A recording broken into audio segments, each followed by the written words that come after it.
Hello everyone, and welcome to our little corner of the Cyberpunk universe. I am Simon at Wandering DM, and this is Cyberpunk Red, our Cyberpunk Red campaign. Before we begin, I just want to thank all of our sponsors, Mage and Press, makers of D&D 5th edition supplements. You can check them out at store.mageandpress.com. Found Familiar, the coffee company that sponsors this show, is also one of our sponsors, because I tend to repeat myself because I'm oh so tired. If you like good coffee, check out Found Familiar. They just restocked their bags on Monday this week. They have brand new bags, brand new art, and also a bunch of returning favorites for the flavors that you like. Found Familiar, if you use code WanderingDM, you get 10% off.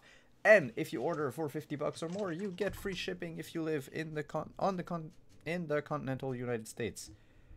Oof. Yes. Very tired. And last but not least is our partners.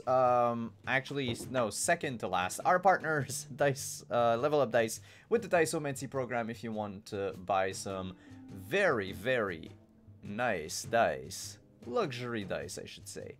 Semi-precious stones, stone, metals. Check out the purple torch below or the link in chat. And lastly, thanks to Artalsorian Games, the makers of Cyberpunk Red, of other games such as The Witcher. They are giving away, well, we are giving away actually one of their products tonight, the Cyberpunk Red Jumpstart Kit, after the break, if you're interested in playing with the same rule set that we're using for our little game here. Let's just go around the table, introduce yourselves, tell us who you are, who you'll be playing. And I will begin with Adelaide to my right. Yeah, I'm Adelaide, Adelaide Gardner on Twitter. I play Reno, our solo, and resident grump. But shit's cooking, so it's getting interesting. I'm excited. Let's do it. Let's somehow make a lot of money that we don't have. Yeah. Next up is Nino. How's it going, everyone? My name's Nino, and I play Jimenez, he, him pronouns, the rocker boy of the group by way of professional wrestling. Right next to Nino is Kat. Rin, but anyway. Rin, sorry. Oh, whatever. Hey, I'm Jinx. I'm playing the nomad of the group, who's a little too trigger happy and loves to speed around on her motorcycle.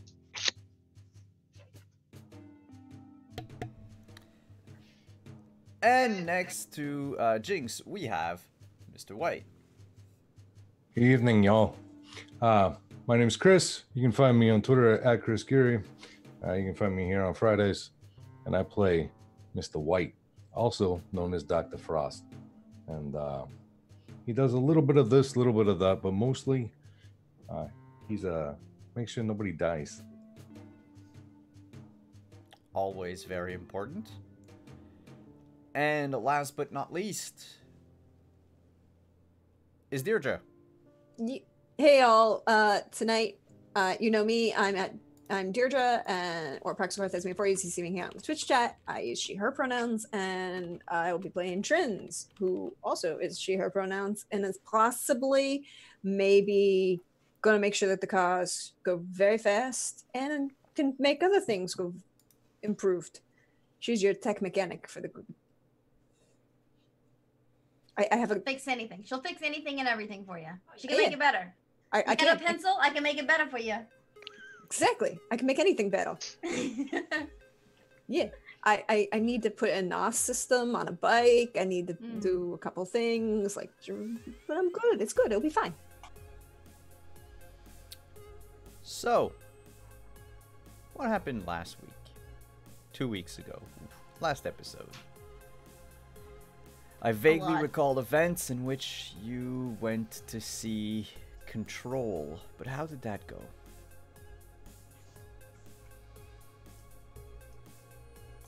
He wants money for work. There you go.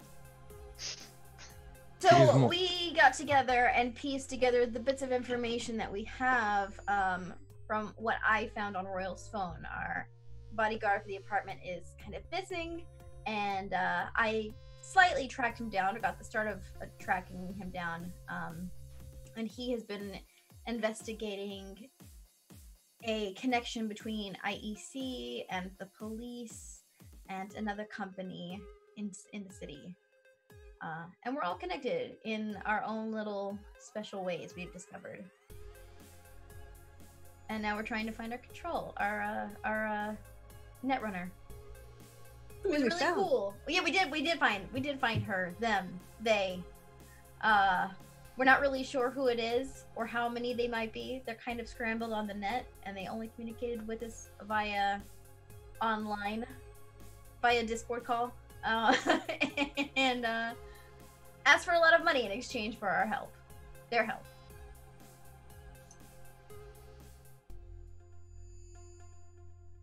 Sorry, I don't recall if, because I don't even have it in my notes. I think they go by either she or they.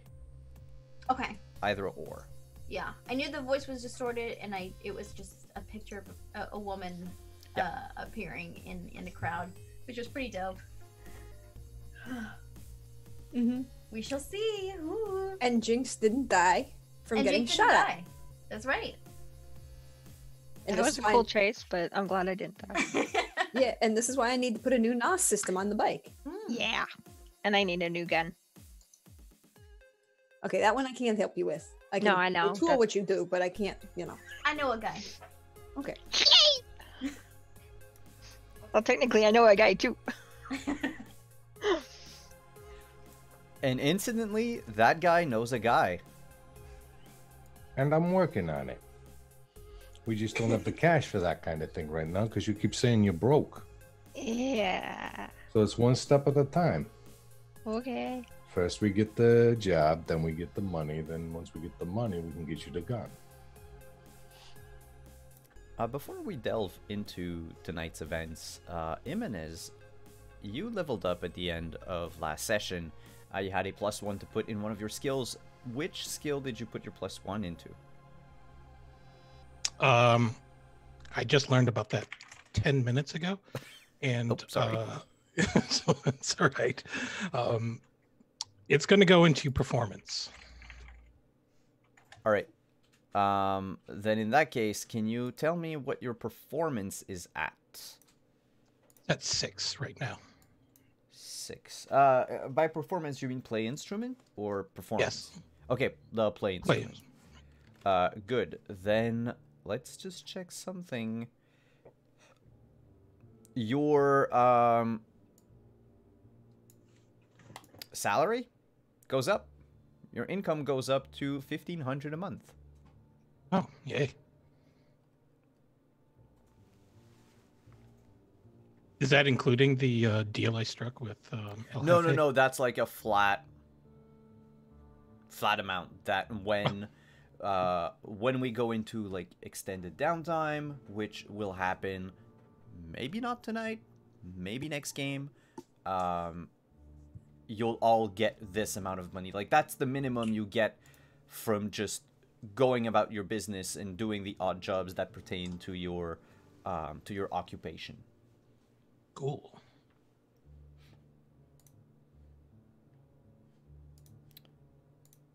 So,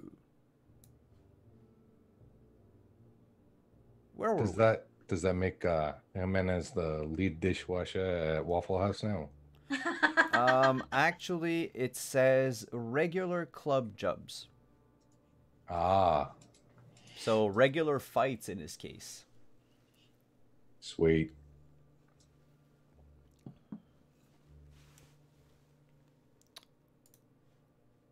We'll pick back the game after the group has gotten back to the apartment. You have left Control's hideout through the trapped hallways and have made your way back by whatever means that you have at your disposal to the apartment. when you get there, a not so surprising sight greets you.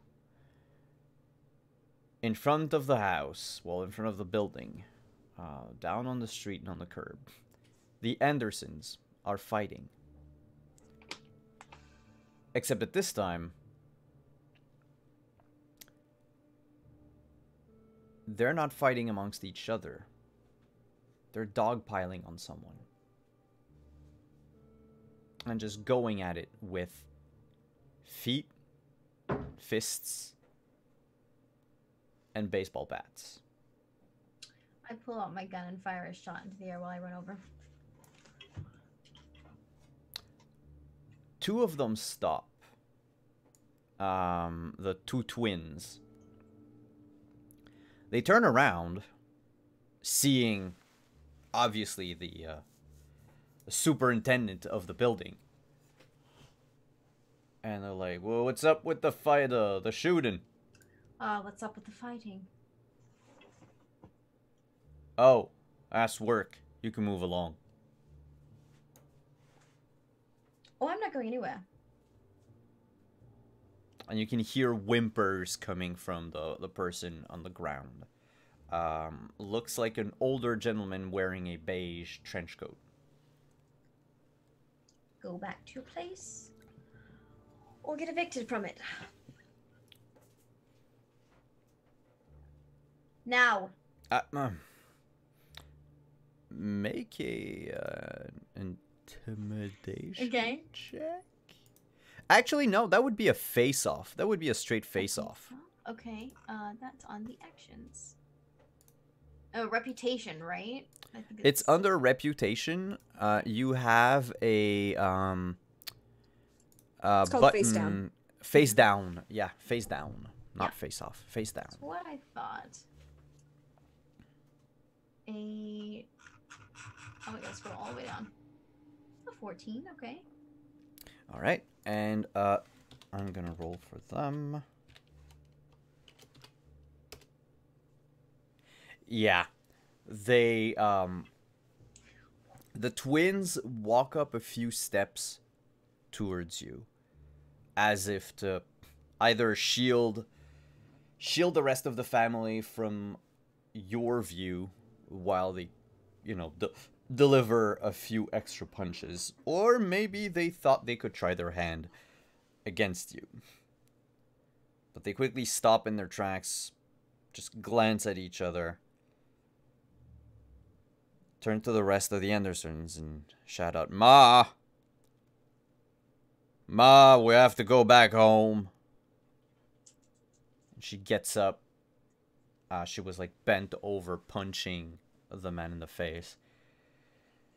She goes, "Oh, for fuck's sake. Alright, everyone inside. The cops have arrived." And they leave the old man right before they close the door to the lobby of the apartment. Ma Anderson turns back and shouts out, "And you better have my box tomorrow!" And slams the lobby door. Well, she's right. You better have him because I need to get paid. Doc?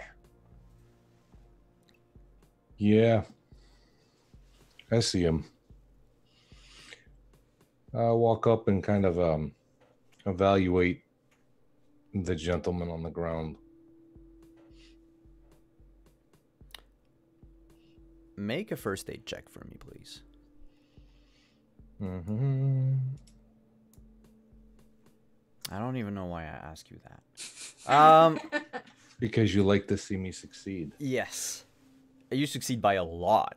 And you would know from the state that this man is in. He's suffering from major concussion. Contusions? Contusions, yes. Of course, bruising. Broken ribs. Sprained ankle. A twisted knee. But what surprises you the most is that from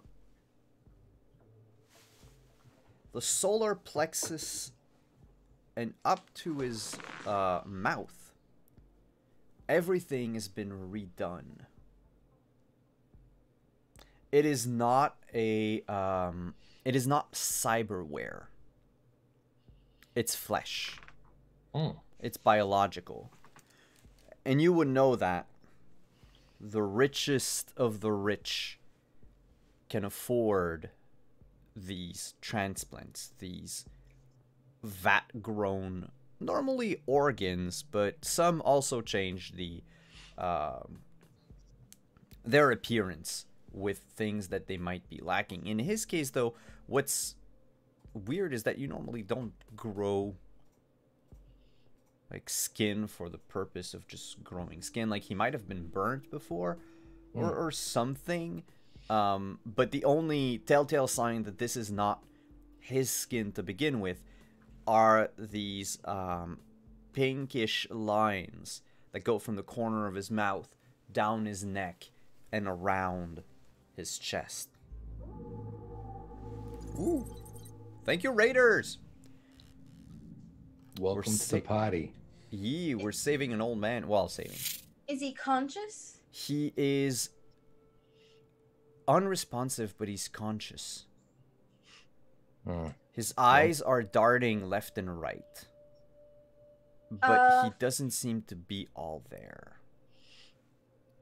We're in the middle of the street. I look at Doc and is it safe to move him? Well, what do I think about his neck and spine, though? I didn't see any damage, any signs that there's a lot of head trauma. I don't want to break him. You break him, you bottom.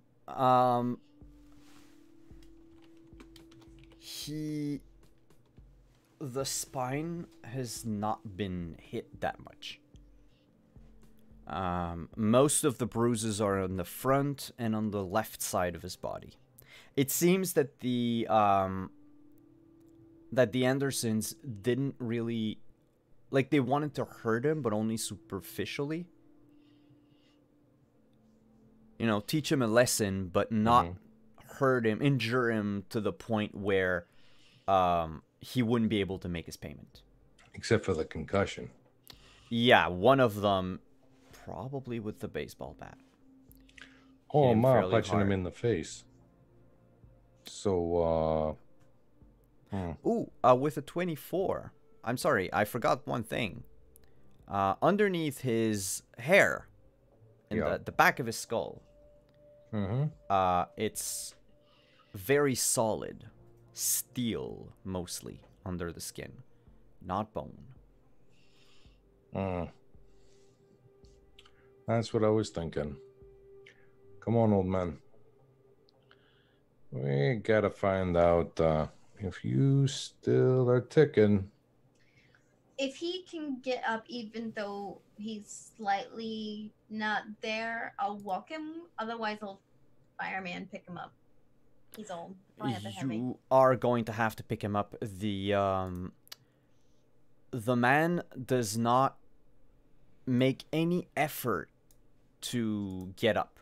Like, he didn't make any effort to protect himself. Now that you look at him, he wasn't even trying to protect his face or anything. He was just whimpering on the ground, getting punched and kicked. And when you lift him, when you see his face, though it is purple in some places and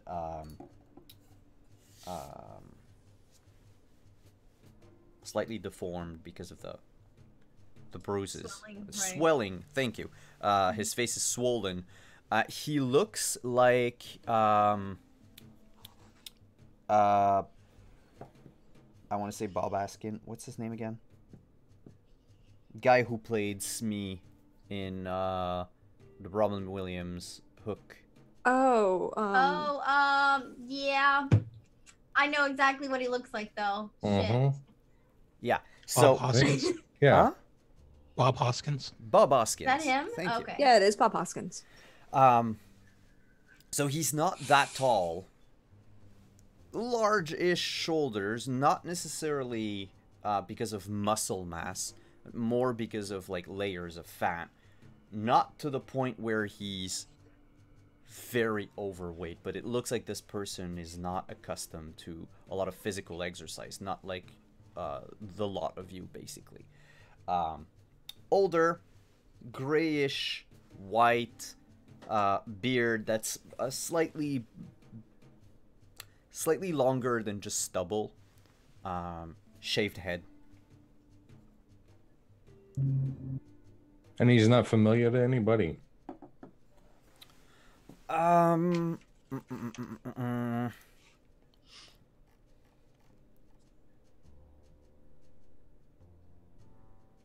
The 5 of you can make a local expert check. Sure. You might have met him before. Nope. That's a 19.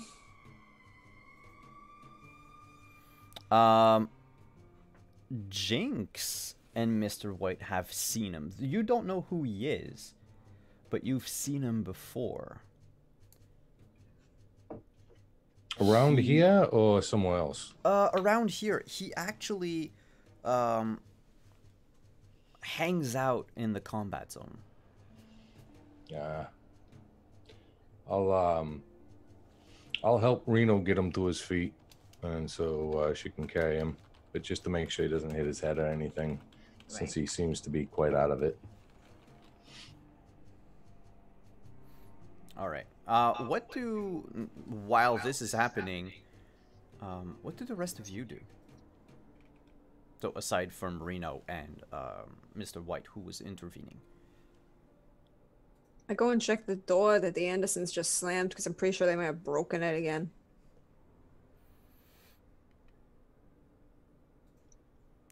It's not broken. They didn't close it hard enough to break anything. But definitely it would pay to have some sort of stopper on that door to prevent it from, you know, being slammed shut as it has just been. She's gonna start planning a way to fix the door and make it better because that's what she does.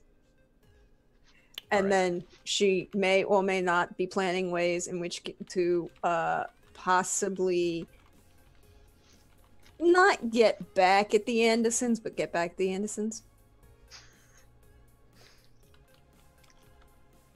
All right. I'm keeping an eye out to see if there's anybody like that was watching this going on.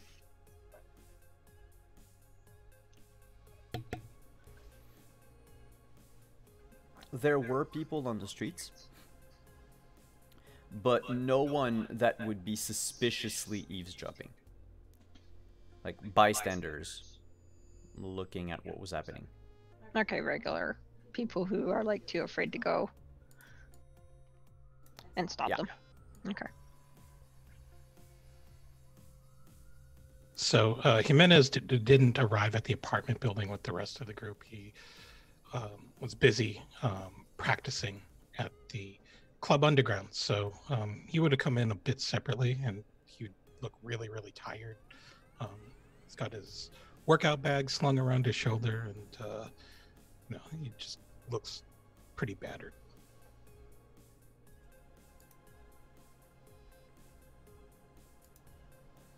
So you would see the scene, well, the end of that scene. So while Reno is picking up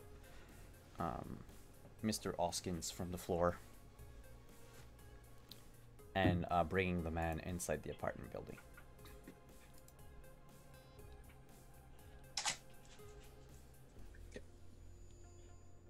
He'll look a little curious about what just happened, but he's pretty much of the sort to mind his own business and climb up the stairs to the apartment building.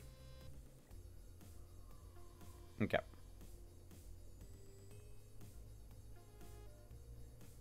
The rest of you, I assume, enter the building. Yeah, I'm taking him to White's place. Since I know he's gonna have the first aid kits and things like that. Yes, thank you.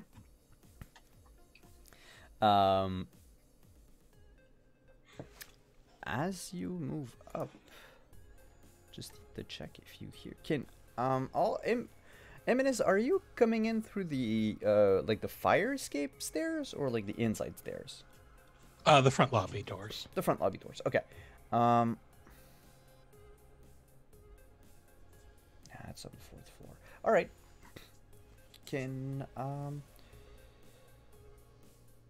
Yeah, no, never mind. Jimenez, you would, without a check, once you reach your apartment, would hear sounds of, well, something akin to this.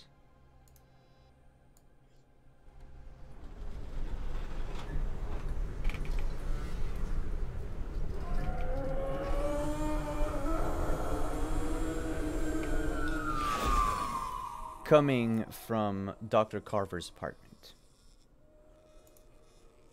Strange sounds. Some electrical, maybe? Others, clearly, you hope, weren't human. Oh, Jesus freaking Christ. What the hell is that? Jimenez is just going to drop his bag at his door, and he's just going to bang on Dr. Carter's door. It's like, hey, keep it down, you crazy quack. I'm sorry. I had something else. I had something else, but I didn't want to get too blue. You pound on his door, and the sounds, like, they don't stop, but they decrease in intensity.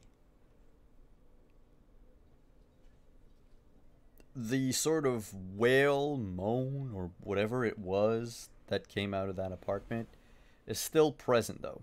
That did not go away. That did not, the volume of it did not go down in any way. But the rest, the electrical, the saw blades, and I don't know, might have been like the crackling of lightning. That, it reminds you of this old-timey novel of Frankenstein.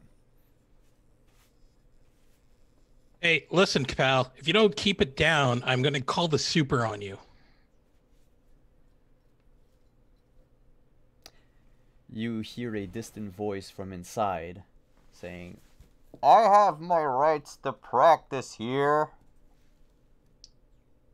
This is my apartment." Yeah, but you share this apartment with dozens of other people. It's fucking late.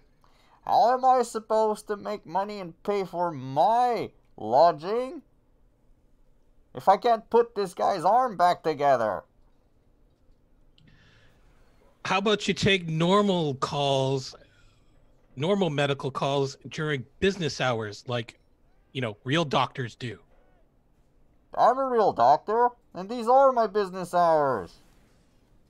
It's after 8 o'clock. Yeah?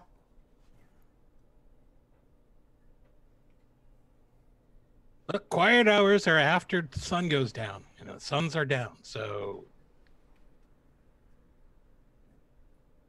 Say, you don't happen to be in the market for some cyberware? No. Ah, drats. Alright, I'll try to keep it down, but I can't promise anything. At least give the poor guy some anesthesia. You hear them wailing over here. It's, give me just a moment. And then you hear 3 distinct thuds. Like a hammer slamming onto something. And the wail distorts from a sort of, to,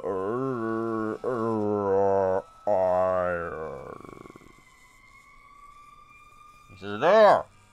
The Vox box is Well, now it's damaged forever. Are you happy now? No, not at all. The guy's gonna be a whatever. mute. Just because you couldn't sleep. Sleep is very important to some people, all right? So speaking. That Jimenez is just going to shake his head and grab his bag and head into his own apartment.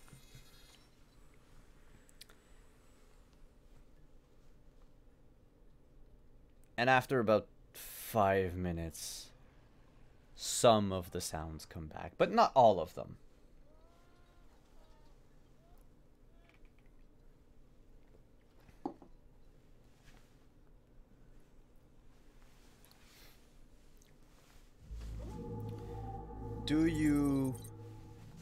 What do you do once you're in your apartment?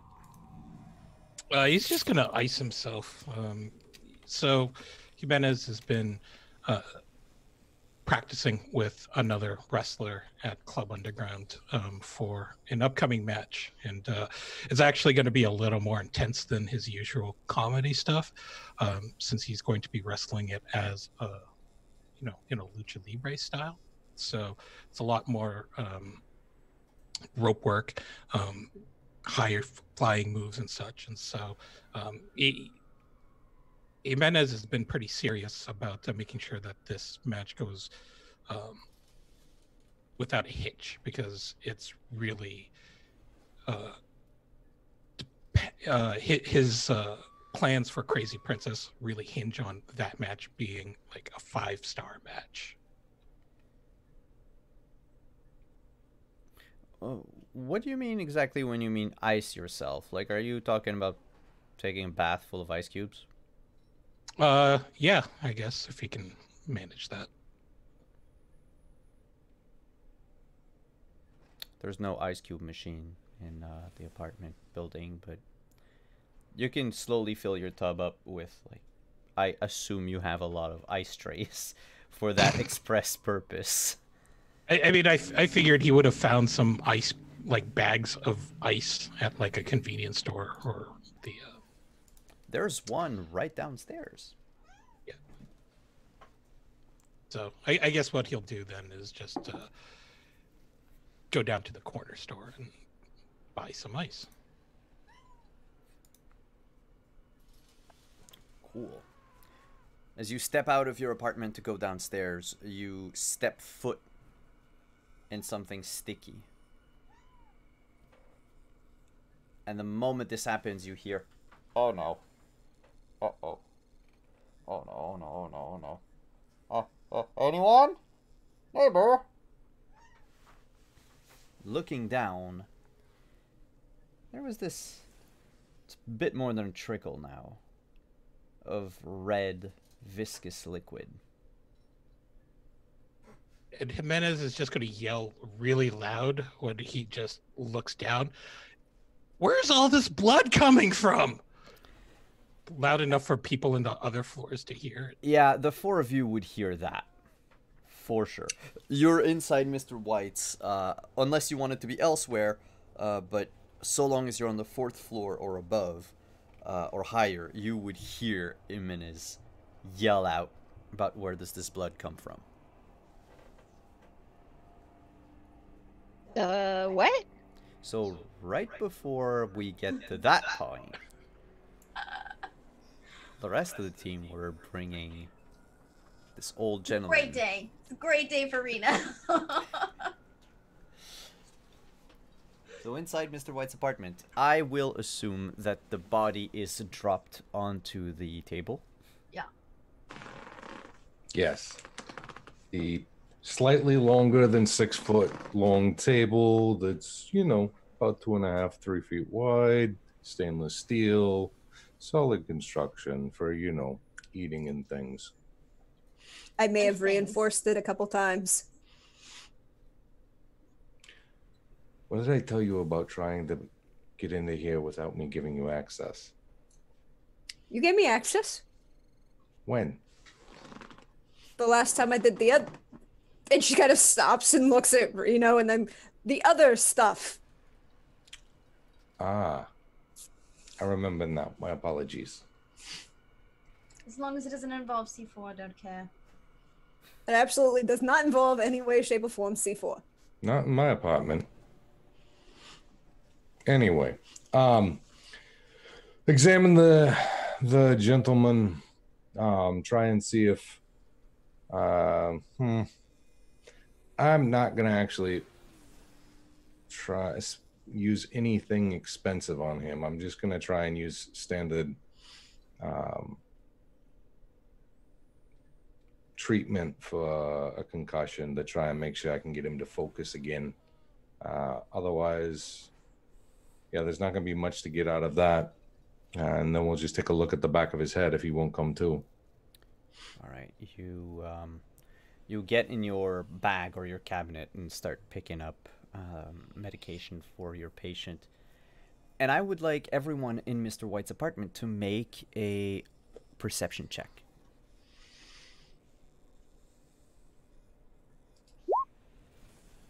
Ooh, I'm not doing too hot today, boys.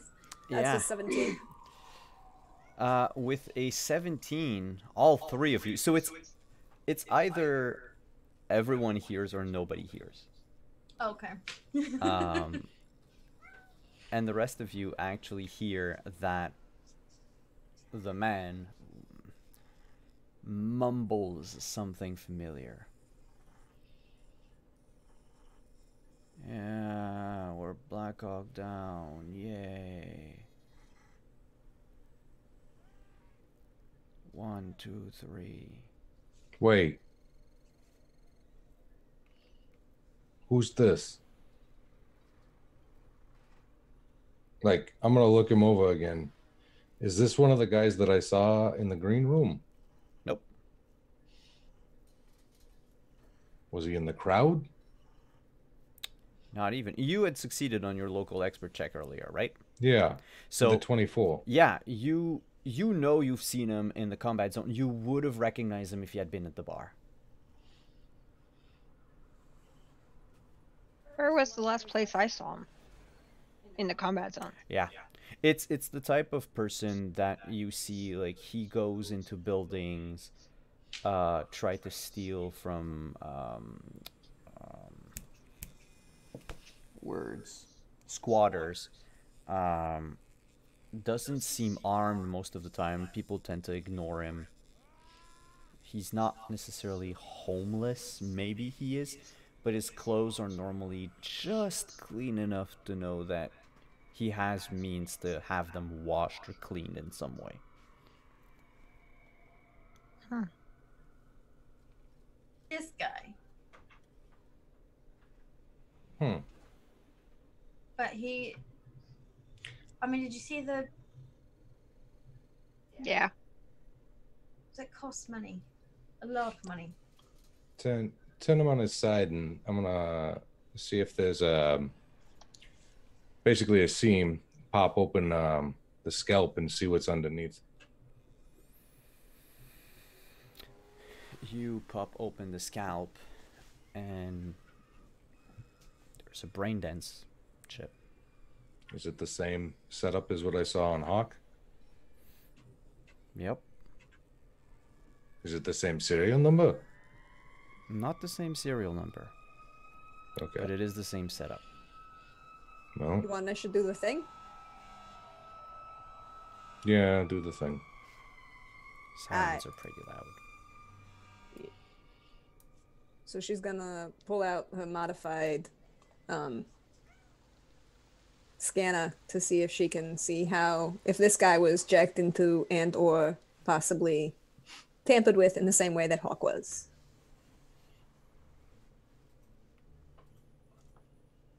You don't need to make a check. It's a regular brain dance. It's not anything specific. You could eject it whenever you want. You know that the shock is going to bring him back to reality pretty harshly.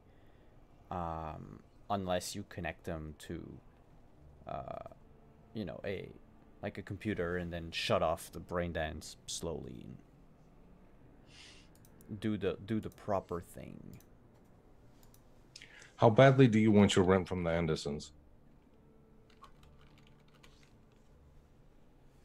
Haha. Well, I've got enough, I guess. Try not to kill him. I'll go over to my cabinet. I'm gonna pull out a stainless steel metal rod. I'm gonna put it wrap a sponge around it or a cloth around it that I would have used for surgery. I'm gonna put it in his mouth to brace and be like, pop it out. All right. That way he doesn't bite off his tongue and choke himself.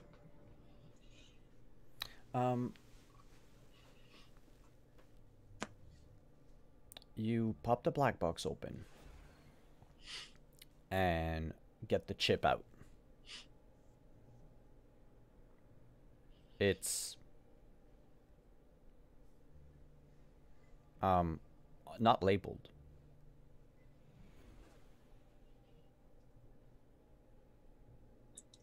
It's just so imagine because I couldn't find a description necessarily, but I picture a brain-dense chip to look like an SD card.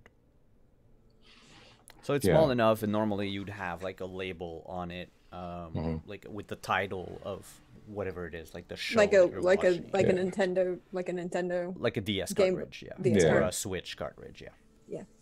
But this is some sort of like bootleg or knockoff. Yeah. Or it's been there so long he's worn it off. I don't know. Does it look like it's been there that long? No. I mean, you'd see some sort of residue or something on it from the label. Some different wear patterns. Well, I know from my time working at IEC that there's a way of like reading what's on the brain, like hooking it up somehow. Like, is there? Trins would probably also know this, maybe, but. I'd say from your time working at IEC, you remember people in the halls, like the water cooler conversations, that IEC was working on a new type of cheaper black boxes. So normally the brain dance it's sort of a console that you hook up to yourself, right? So you have a console with a cable, you hook the cable up, just like a net runner would jack into the net. Think of it like the Matrix. But IEC were making portable black boxes, ones that could be already interfaced with a person's brain and just need to pop in the cartridge whenever you wanted to escape. Now, a personal black box, now that you think about it, a personal black box is very expensive. Someone like this man probably could afford it, looking at the grafts that he has. But someone like Hawk, who doesn't have insurance or anything, would not have been able to afford his. Did Hawk say where he got his box? Yeah. An IEC doctor down in LA. Did he say what the doc's name was? He did say he was referred to by his therapist. But he didn't give a name. I don't think so. No, but I think we heard that the last IEC doc we yes, heard about Dr. was- Patel. That was the German. It was Patel. Oh, Patel, okay. Yeah. Dr. Yeah. Patel inserted. I was gonna say, Okay. I thought I I don't remember recognize- that there was a name, but it Yeah. wasn't connected to the other stuff. Okay, just checking. Okay, so Dr. Patel's not familiar. Okay. Do we plug ourselves into it? No, I got a external that we can just plug it into. Okay, I'll go get it. God. So do you want to just... My question is, Do you want to read the data that's on it, or do you want to see what's on it? I think she has like just a portable, like basically a DS, right? That she's rigged to be like just so she can. Because if you want to see, you're going to need a black box, and I know none of you had the funds to get one. Oh, he doesn't have it with him. No, it's plugged into his head. Yeah. Like you'd have to surgically remove it. But I'm saying, And then like, I plug think it into someone else. Yeah, with, I think with that, your device, Trins, you could read what's on it. yeah, like So I could you read could what's get on a it. sense, Okay. like you could read like the properties of the file and stuff like that, but you wouldn't be able to experience what this man was experiencing. No, but I could get information off of it. Yeah. It's like she built it so that if you happen to take certain chips out of the car, that you could determine, like, you know, the GPS in a car system, you could take that out and change the information on it so we wouldn't possibly see the VIN numbers on it. You're gonna need to make a cybertech check for that, though. Cool. This chip is bootleg and not necessarily up to the regular standards. Cool. That's an 18. That's exactly what I needed. You plug it in, you read what's on it. The file name is just an endless string of numbers. It's, from what you see, it doesn't look like a serial number, but more like a part of a series. Like it's the 100,227th chip that was made. And with your check, you can probably deduce that this is, like, the other chips are probably all different. Mhm. Like, each one has, like, one thing. You know with your device that the duration of the chip is 48 hours. Most brain denses are, you know, the length of a movie, the length of a video game. You know, not a 40-hour video game, but like, Yeah, know, there's a a lot 4 of or 5 hour session of something. There's a lot of things that you shouldn't do and be disconnected for 48 hours without, you know, accessing, you know, biological needs is a bad idea. Yeah, that's one thing you notice on it, is that there are clear holes in the file. Moments like- when you'd have to experience it, but there are moments in this brain dance where something happens. You don't know what, but there's definitely in multiple places something like someone tampered with the footage. Can she Yeah. tell tampered during the course of while it was being watched, or before he had put it in? It was tampered before it was put in. Basically, when it was edited, someone tampered with it and made sure, like, didn't hide what they did either. Yeah, so, So- the video editor cut Yeah. pieces. But they never put them back together. So you have, like, the footage that continues, then the footage stops. So the person would only see black? Like, that's the part where you're not sure, and then it would pick back up. The feeling of nothingness would probably drive a lot of people insane. Can you guys do me a favor? Sure. What do you need? Give me the chip and collect this guy. Take him somewhere else. Find out who he is, and lock up behind you. I need to go see a guy about bowling. Have fun.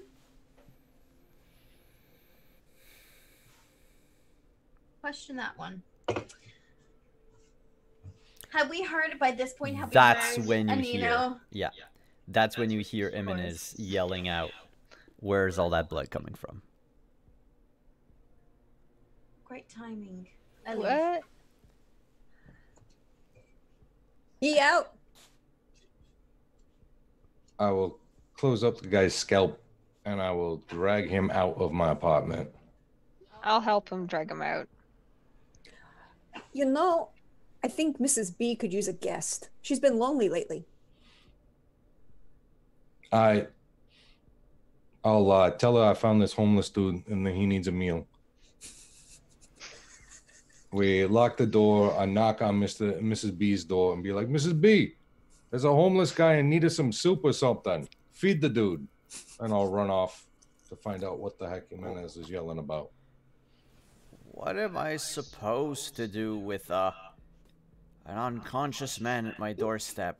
I am 83 years old, young man. If you want me to feed this man, you bring him into my couch right this moment.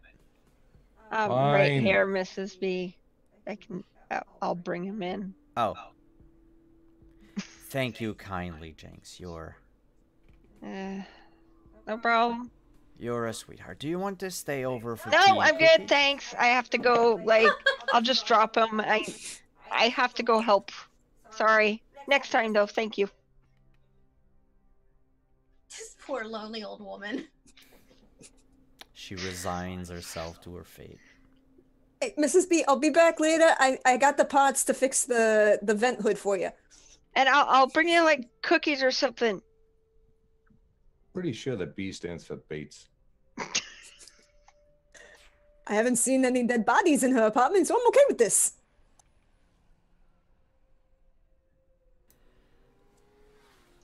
Meanwhile, Reno is going upstairs. Jimenez. Oh, Katarina turns too? Okay. I was running And upstairs. Frost I think Jinx. we're all running after So we I think, yeah, I think the order will be Reno first, and then followed closely by Mr. I don't White. give a fuck about this guy. I'm worried about my apartment. Watch where you're stepping. There's a river of blood Oh here. my- By the time you This is like The Shining. We went from Psycho to The Shining. That's where we are, folks. That's where we are. Open up, and I bang on his door, Oh, and I just keep banging. just a minute. I just don't. Just a minute. Just a. God, I have to plug the hole. I need it. I don't stop until he opens the door. Give me. Yes, just a moment. Oh, God, what have I done?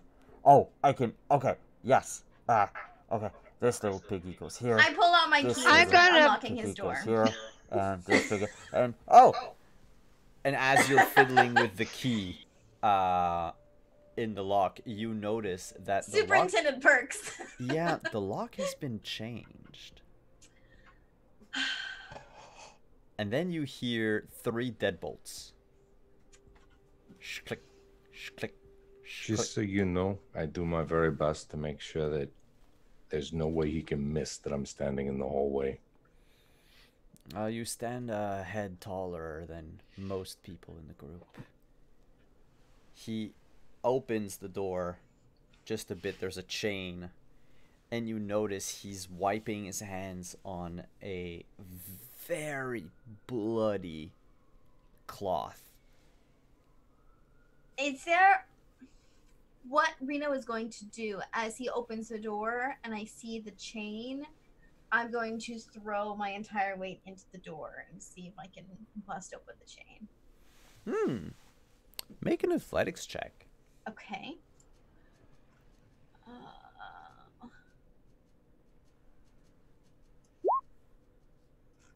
Okay, much better. You ram into the door and you break the chain. Actually, the entire thing just, breaks off from the wall, bringing with it pieces of plaster and paint. And you stumble into his apartment, which is, well, one side of it is disgusting, the other side is very, very clean. Where his bedroom is, he actually took everything out and made it a sort of operating room. And you notice on a table, not unlike the one that Mr. White has, there is a man lying down on his back with his hand a cyber arm and fingers like plugged into holes in his chest, like this. The man has been bleeding profusely. There is a trashed box about this big, discarded under the table that you can clearly see. And you notice that the left leg of this man is missing the foot and has just been tied up with a trash bag.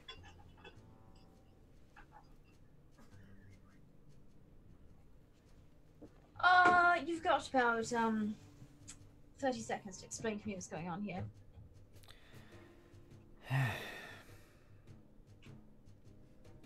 He goes into the kitchen. He comes back out with a wad of bills. And he starts, licks his bloody thumb and starts counting. And he hands you a stack of it. And he says, I hope that this is gonna cover. And he sees behind you, standing tall, Mr. White. And he goes Mr. White in the face. How much has he given me? At a glance, $2,000. Okay, that'll cover the new locks. I needed keys made. But I pocket the money. She's ready to let it go. Don't let it happen again. Can I go back to my medical, he says, looking at Mr. White. My medical work. I just stabbed him, threw him. Go on, keep it down. You just throw him? Threw him. Oh, stare through him. Might want to put a towel down. Yes, well, that's what nurses are for, but I can't afford a nurse, not in these conditions, unless... Is one of you looking for work?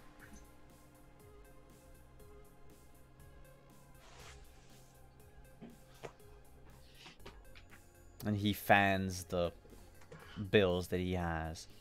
I pay good money. Dirty money.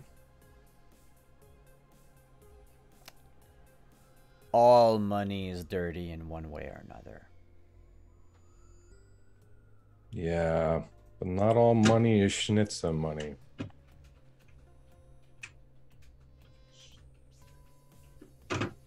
He puts the bill back in his lab coat.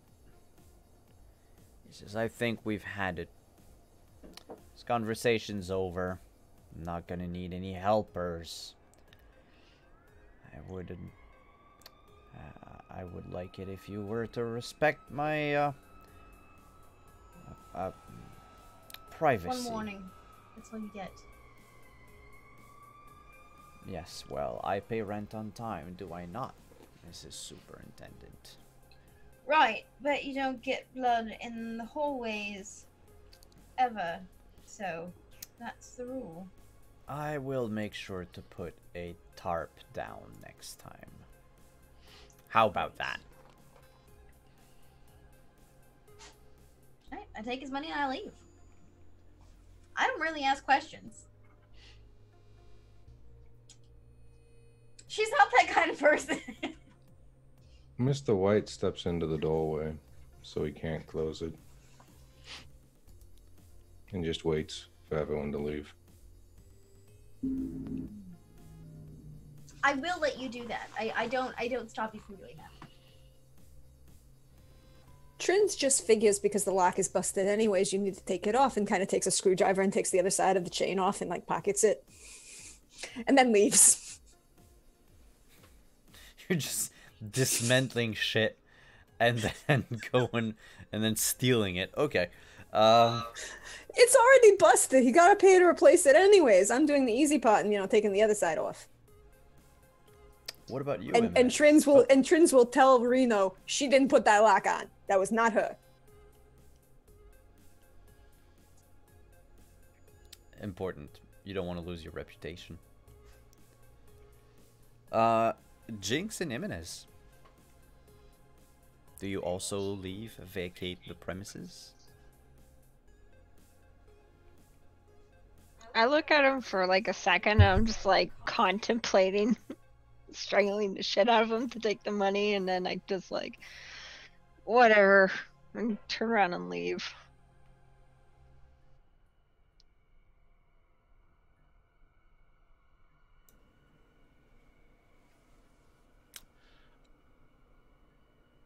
And you? Yeah, so Jimenez will just shake his head. It's like, my God, this hallway is gonna reek through my door once all this blood settles in. But he's just gonna head downstairs and get the ice he needs because he's not feeling too well. I can fix that for you. I can fix that. Fix what? So you can't smell it. What, you're It's gonna cauterize fine, I my have enough to hire sinuses? cleaners. No, I'm not gonna do the cleaning. That's somebody else's job. No, but I can actually work on the venting systems. I can't afford to pay you, so no. I know, you never afford to pay me. Where do you have the time to do all of the things that you are doing? Sleep is complicated? He's hyperactive. Oh. Well, actually, I do need to consult with you about some ring engineering later. Oh, cool. That sounds like fun.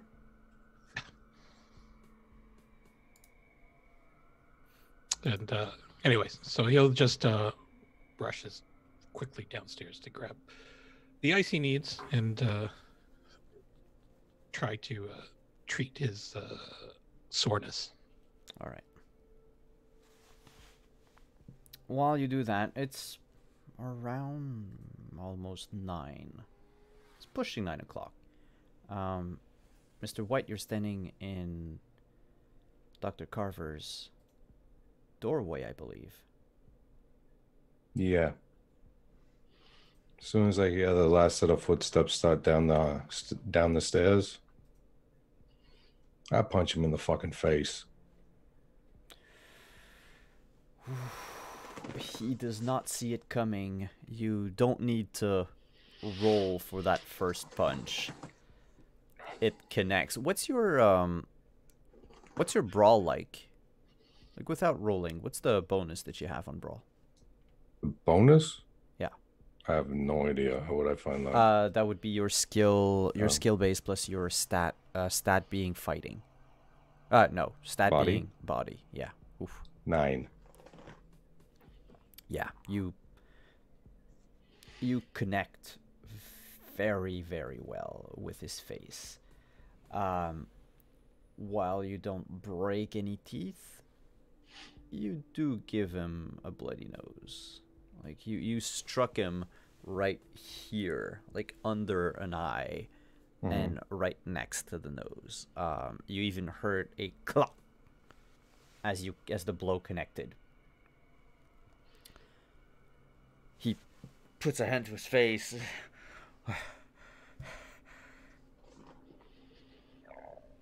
I should have known. You took a fucking oath, and I grab him by his shirt. How much do you want, White? Or I should say... And I start dragging him to the roof. Whoa, hey. He's gonna try to... Like, the moment you step out of his apartment with him in tow, he's gonna try to free himself from your I grasp. expected as much. So that will be a contested... let me check, what was the... what is the skill check? Melee attack. The unarmed strike or brawling? Yeah, no, it would be brawling. Okay. But I thought I had it in my quick sheet. Give me just a second. I wanted to check grappling because it's special. He can free himself from a grab. Both you and your target roll Dex plus Brawling or Athletics. Ooh, are they fighting? Yes. Doctor fight.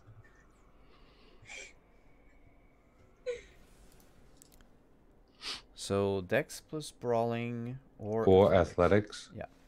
I'll roll Athletics. All right, and he has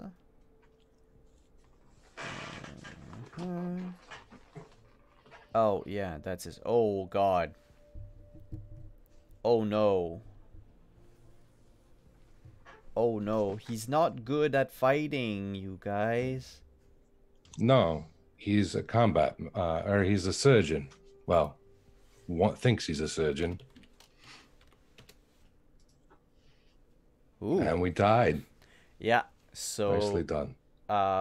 because you were a player, you will have The you succeed. tiebreaker? Yeah, you break the tie in your favor. Or actually, you know what? You can break the tie if you spend 1 luck point. Done. So you drag him up to the roof. This check was worth the whole... Because he's living on the 8th floor, so really Yeah. you only have to go 1 flight of stairs, kick open the door to the roof. And that roll was him trying to fend you off. And the moment you had to turn to open the door, he thought he had a chance and tried to bolt, and you just dragged him down so hard that he fell like ass first in the stairs. And he's like, "Are you crazy? You absolute madman? Where are I'm you not the bringing one. me?" I'm not the one that did all those things to all those innocent people. And I will drag him over to the edge of the roof. I did my job just like any one of us. You would have done the same. No, I wouldn't have. And you know that. Well, desperate times and all that shit. Yeah, we're all desperate at one time or another. We all go through things. We all have trauma. We all have a fucked up life. That's fucking the way things are. But not all of us make that decision. Not all of us are that big of a coward. And I'm picking him up and hanging him over the roof.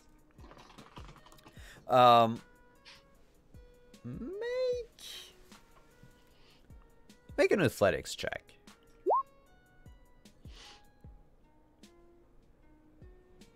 And I'm spending all 4 of the luck that I've left. Okay. How long do you want to keep him hanging, dangling in the air like that? Until my arms get tired. With a 17, you have about a good 2.5 minutes. You did those things, and I want to know every last detail you have.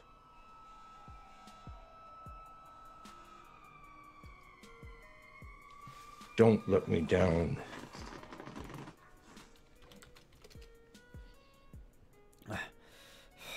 What do you want to know? I'm a Ripper Doc now. You know just like me that I lost my actual license. Come on now, what is this shakedown for? You worked for IEC.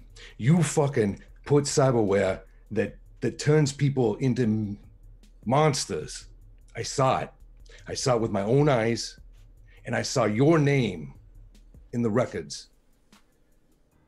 You did this, and I want to know where they are and who's behind it, or my arms get tired real fast, if you understand what I'm saying. How about you just put me back onto the roof and I explain calmly and civilly, like, you know, the respectable people we are? I start to loosen my grip. Okay. IEC paid me. IEC paid me a shit ton of money. I have an offshore account. I have it. You want the number? Is that it? I don't care about your money. I care about all those people. You don't get it, do you? That oath is real. It's not a paycheck. Yeah. You betrayed the only thing that matters in what we do. And his expression changes. It's almost day and night. And he looks at you and says, I lost my license because I tried to uphold the oath. Frost. Mm-hmm. Do you think that hospital administrators care one bit what we go through every day? No, they don't. And I know that. That's why you break the system. You don't hurt people. You don't take paychecks for stealing their humanity. That blood down there, I don't care what that was. Well, he was my patient and I think he's dead now. Yeah. He was dead a long time ago, having you work on him. I'll let you know I'm an excellent surgeon. I've seen your work. I've cleaned it up. You're drunk. Your hands aren't steady. They haven't been for years. Put me down. Put me down and I'll explain the rest. Come on, Frost. You've had your fun at my expense.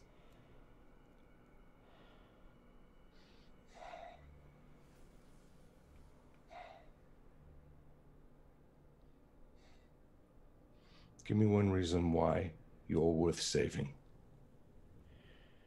Because as far as I can tell right now, I let go, and I make this world a better place.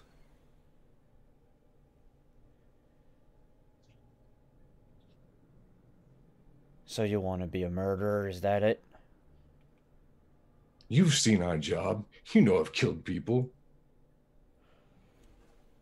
Yeah, but defenseless, at your mercy. Like this. Come on, Frost. You mean like all the other people that you turned into ticking time bombs? I didn't know what I was doing. They didn't tell me what it was, just new So implants. why should I care about your ignorance? Tell me why I should care, Carver. They found a better doctor and they got rid of me. I know where he operates. How about that?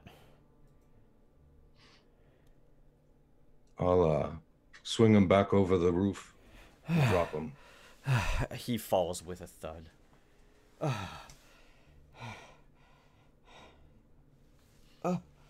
I thought I was a goner. Then you really don't know me. Well, you're a tall, scary dude with a beard and sunglasses at night. How many jobs did we work together in the combat zone?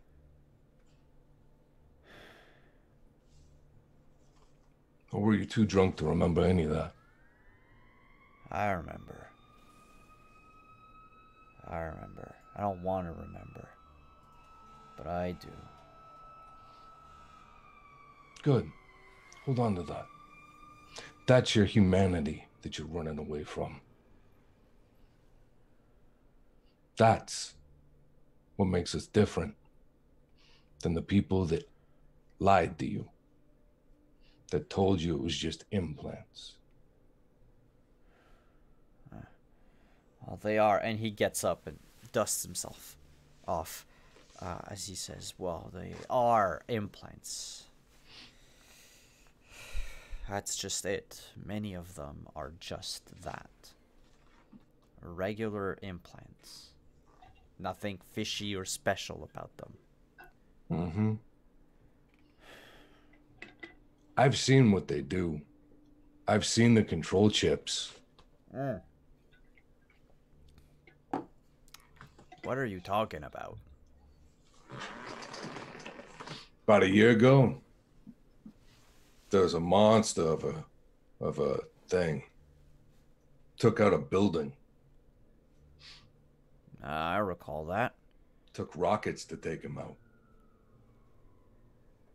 Hell, Maddie tried to take him down and didn't have a chance against that armor plating.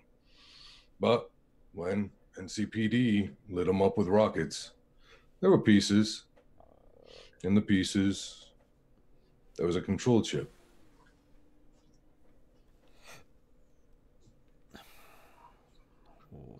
Wasn't brain dance. I know that much. I've seen brain dance.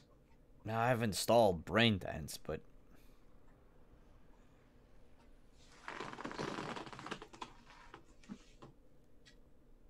What's the control chip for?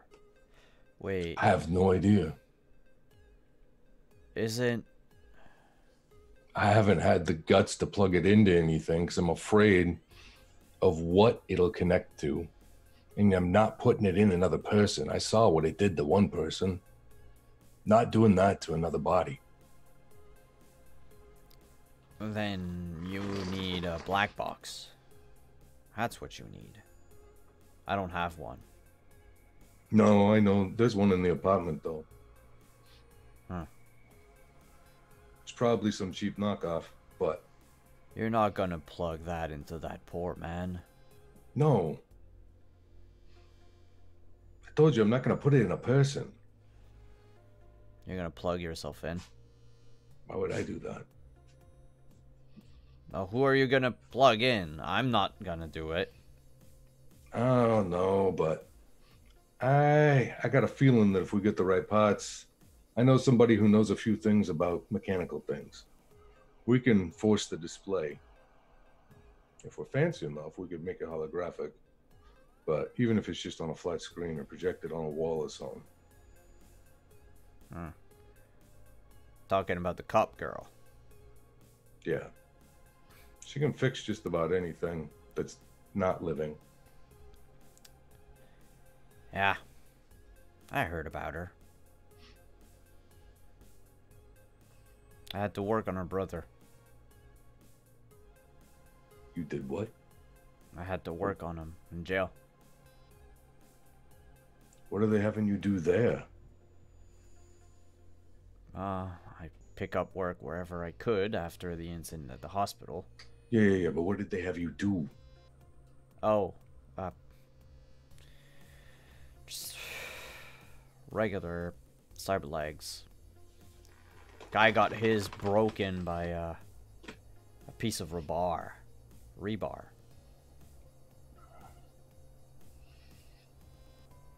Cyberlegs. What kind of interfaces? Anything like you saw before from IEC? Nah, I get mine secondhand now. The IEC stuff was top notch, and I don't know who these people were, because most of them, they wouldn't have had the money for cyberware. Yeah, It's a they're good still thing doing IEC that was to paying people. me.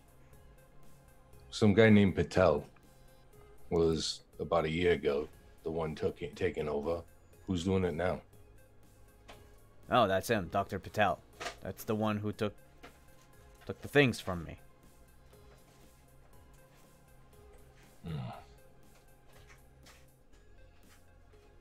Yeah, he's holed up in LA. So he's still in LA. I heard they shut that place down. Huh. Like somebody found out like Well, what they were doing, something, and It's- so they had to move. it's it's a good thing you put me back down on the roof before I told you that then.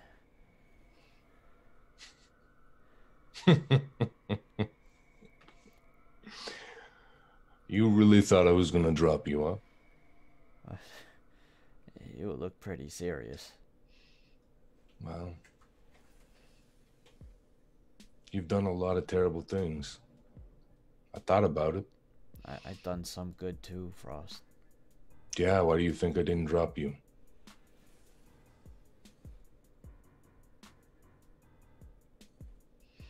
Now, let's go see if your patient's dead. Because if they're not dead, we can fix anything except dead. I'm also gonna need a change of pants. Well, that'll happen in your apartment, not up here. Come on. And as they go back inside, we're gonna take a quick break. We'll be back in about 5 minutes, everyone, with some more Cyberpunk Red and our giveaway for the Cyberpunk Red Jumpstart Kit. So stick around.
Hello, we are back. It's time for our giveaway of the Cyberpunk Red Jumpstart Kit. If you want to play Cyberpunk Red before everybody, well, before everybody else, before the main book comes out, the Jumpstart Kit is what we're using right now, albeit a slightly modified version, to play our stream here. So we have a keyword for this giveaway.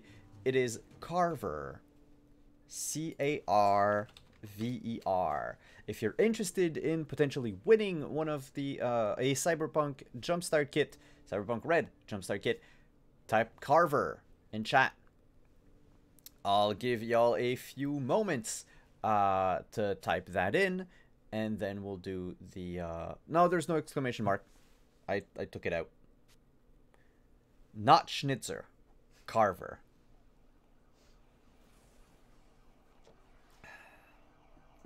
So while some of you are typing, those of you that want to enter, I just want to say thank you to all of our sponsors. Art Alsorian Games, thank you very much for making this game. Mage Hand Press, makers of D&D 5th edition supplements. Found Familiar, great coffee company. And Level Up Dice, our partners, not sponsors in this case, but partners that sell luxury dice. You can find all of them by using the links in chat or the panels down below. Alright then. Time to pick someone. And it is Cleric of Cord. Cleric, you win. I would just need you to send me an email address, either by private message here on Twitter or a private message on... Sorry, here on Twitch or a private message on Twitter at wandering_DM. And I will send that over to Art Alsorians and they will send you your Jumpstart Kit PDF. Now, where were we? Ah, yes. Mr. White and Dr. Carver. Dr. Carver. We're heading back inside. Meanwhile, Jimenez went downstairs, picked up ice, went back to his place.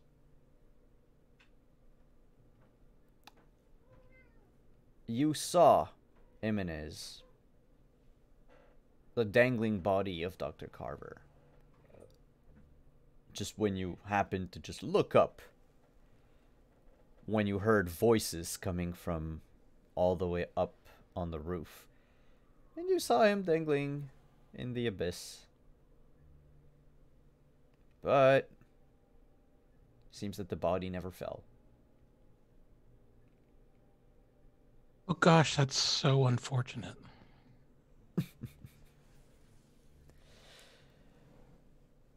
You headed back in with Carver and Frost together working. They can definitely save the poor man who was currently plugging his own holes with his fingers, cyber fingers.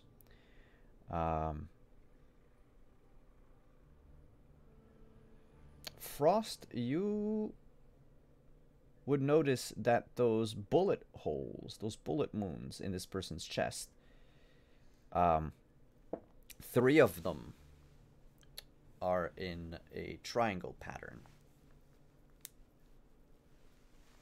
Like a perfect triangle? Yeah, a perfect triangle. Well, unfortunately, I don't think he has a larynx left. So, unless I can reconstruct that, I don't know how much talking he's going to do. You would need someone who's very talented at cyber tech to repair the voice box or to build a new one. But building a new one from scratch is going to take like a good few days, like a handful of days for sure.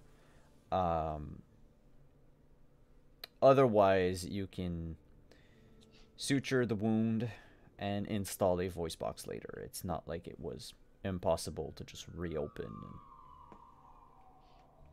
Fair enough. And fix. You notice that in his apartment, Dr. Carver has quite a trove of cybernetic implants, many of which are illegal. Arm blades, arm guns, you have optic cameras, some fancy like flashbang protection implants for both eyes and ears, and a few others. You realize that if I would have dropped you, I could have had all this stuff, right? I never saw you install any cyberware. You would have resold it. You would have sold it, probably. No, but I can tell you one thing. If you said that you get knockoff stuff or used stuff all the time, I could get you better stuff. Why would you do that? Because I want the part of you that remembers to be the part of you that you listen to. Not the part that wants to run into a bottle again. Or the part that becomes an adrenaline junkie on trying to save people that might not make it. You took this one because it was a challenge, didn't you? Well, look at him. Yeah. 5 to the chest. 3 of them in a very unique pattern that I've come to learn is the trademark of a specific assassin that's been sent to the city.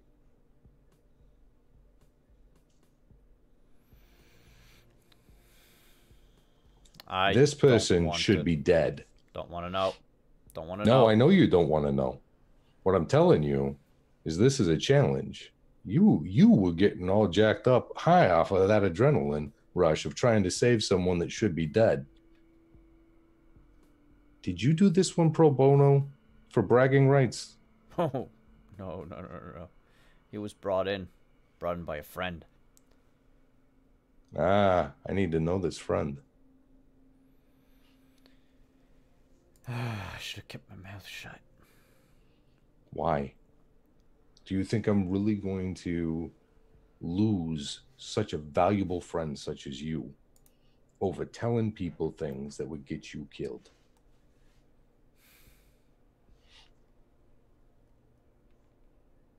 His name's Elmo. The guy that brought him in. I don't know this guy's name. Yeah. Do I know Elmo? Name doesn't tell you anything. Carver will tell you that Elmo is a booster ganger. Yeah, what gang? I probably know the gang if I don't know the person. Yeah, you would know the gang. DM is just going to scroll back into his notes. Because it's not the butchers, because I know them, and it's not them. A Maelstrom. Warrior gang. Sort of they're normally downtown, but rumors has it that they've been forced to move. They are like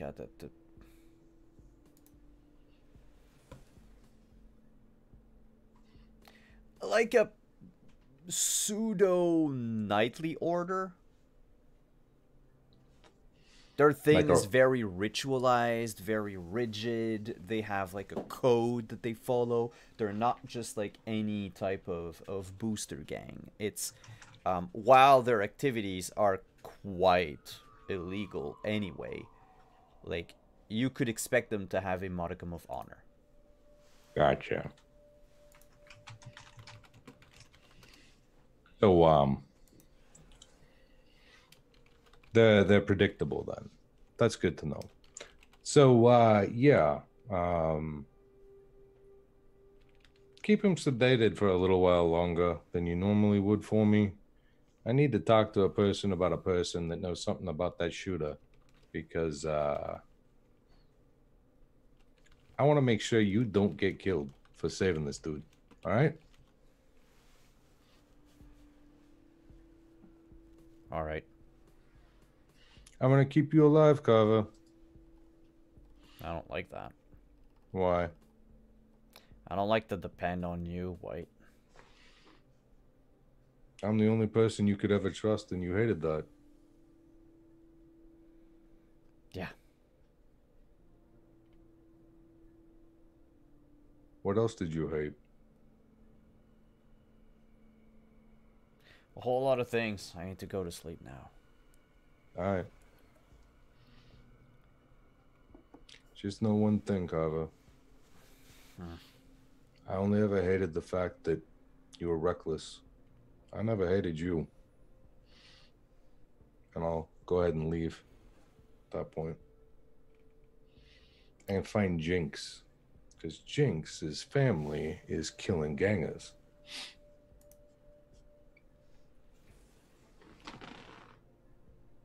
Where is Jinx? Probably lounging around in her apartment. Then you would hear a knock at your door. Yeah, hold on, I'm coming. I go and lock the door. What's up? It looks like your uncle or whatever, the guy that was, hired to kind of maybe kill you. Mm-hmm. Yeah. He struck again. But this time, person lived. Thought maybe you'd like to find out who your uncle's trying to kill. That'd be good to know. Might even be better to know why. Also, I'm kind of glad to find out he's getting sloppy.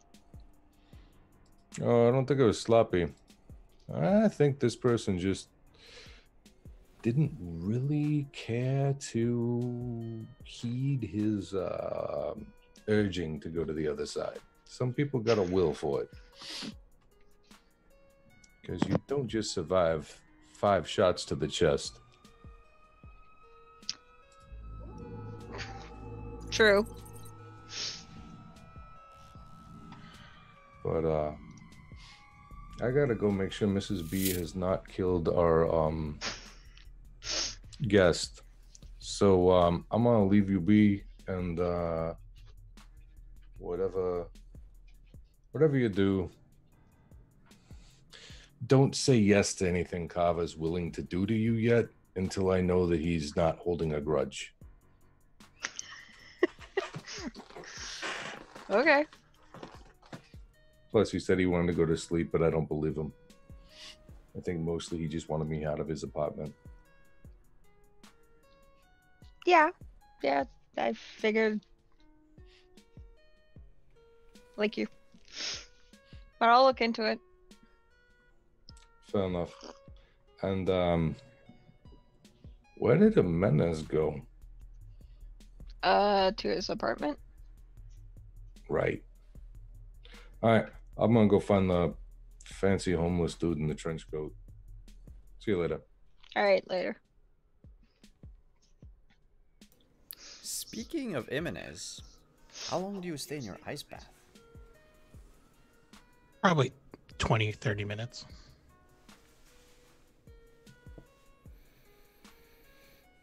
By the time you get out of your bath, or even while you were in it, the sounds started anew in Carver's apartment. Though this time they were quicker, not as loud, and there was no moaning or yelling or shouting or screaming or what have you. It did last quite a while. In fact, you were done your bath and the sounds were still going. Okay. Well,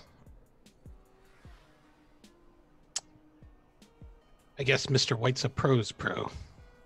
actually sounds like they're doing some decent medical work now. So Jimenez is just probably going to chill out for the rest of the night.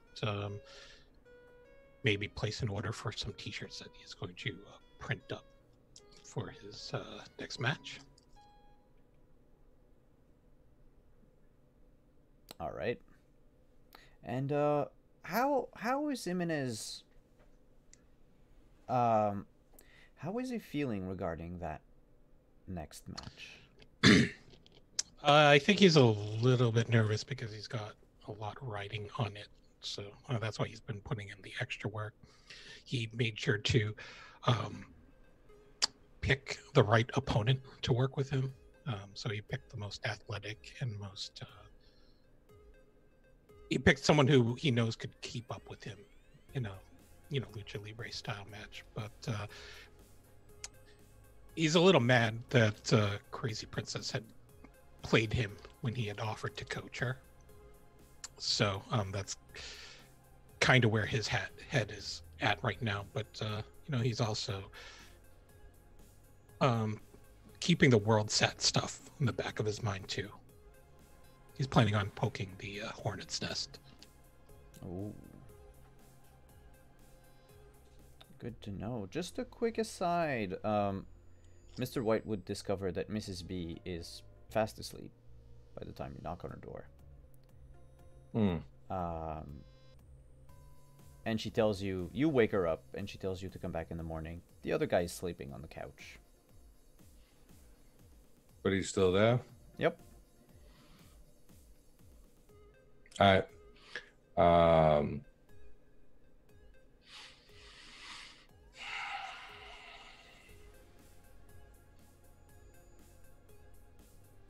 Find out what the rest of the crew are doing.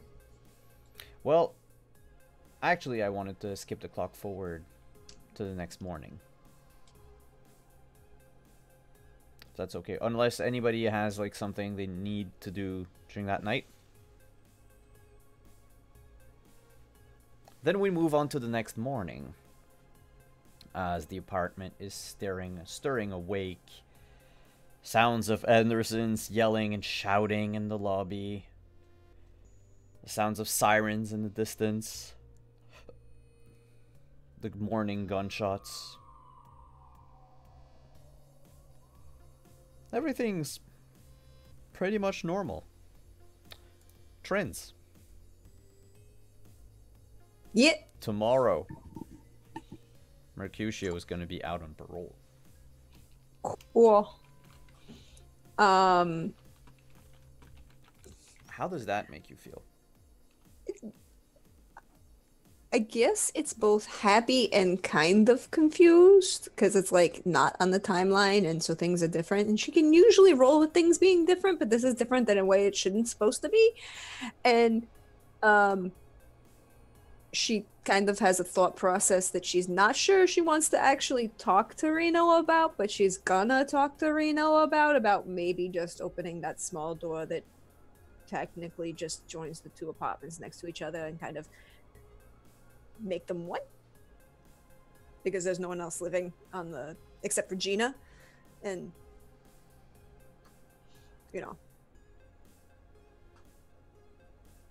Feel free to knock on her door. Trins will do or that. do you text her? Trins would first text her and say, just like use the agent and say, hey, I got a question for you. I'm going to be there shortly, and I have also figured out a new way to fix the thing. So it'll be great. See you soon. Bye.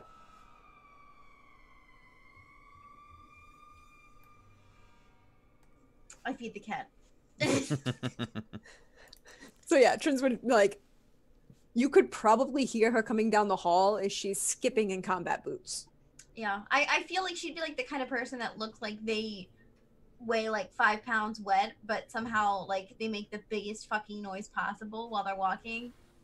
You know those kind of people, like how do you make that much noise? Yeah. I mean, she's wearing Chucks, but it sounds like she's wearing combat boots. It's very weird. Right. Nice. Yeah, I'll swing the door open once I hear her coming down the hallway. So two things I figured out. Okay. I figured out how to prevent blood from getting in the hall anymore and prevent it from staining everything.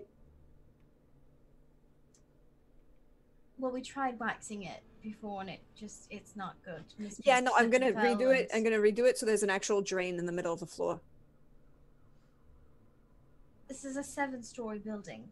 Yeah, no, the drain will just go because the plumbing. Okay, there's the plumbing space in between the 2 floors, right? So you're gonna put a drain and it's gonna connect into the bathroom drain, and it'll just go straight down. You won't have to worry about anything going anywhere, and you can just like hose it down. Next thing. Oh, I figured out how to fix the vents so that it would actually, vent.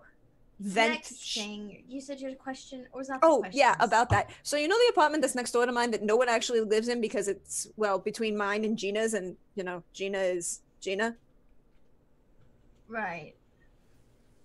Can I just take the door down? Why? Because my brother's coming? Is he going to pay rent? I figure maybe, but also, how many things have I fixed in this building that I have not charged you for? It's not. Listen, I don't collect rent for myself. No, I understand, but I figure we can, add it on to this increase. We're not adding a new apartment, we're just Half increasing rent. the size. Exactly, half. Half rent. Oh, by the way, I figured out another way that I may have figured out a way to alarm the Andersons' door so that you know when they do stupid shit. They're always doing stupid shit. Okay, I meant stupid shit that would actually harm you and or others. And the building. I'll think about it. Half rent in the apartment. Cool, thanks. Then she'll, leave. I'm just sitting there bewildered. Just bewildered. Like my hair has somehow become messy in the course of this conversation. It's just there's this entire mood that is is just Oh my god. The morning of, I still have Royal's phone on me. I am checking to see if anything has come in. I know he doesn't answer his phone much, but I'm just kind of keeping tabs on it to see if he gets any emails or a text message or anything.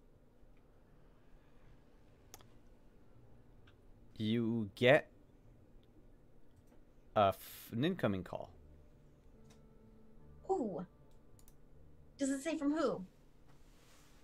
No, it's an unknown caller. It's not a contact that he has. I'll pick up the phone, but I just clear my throat. So hopefully it sounds a little bit more masculine.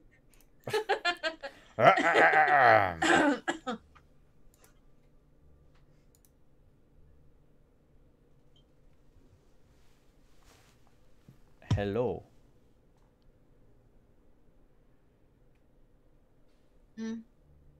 My name is Kiyoshi Shiro.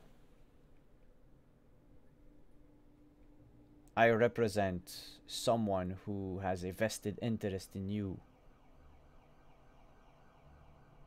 I would like to meet with you on behalf of the people I represent. I know that you and your little roommates have been snooping around.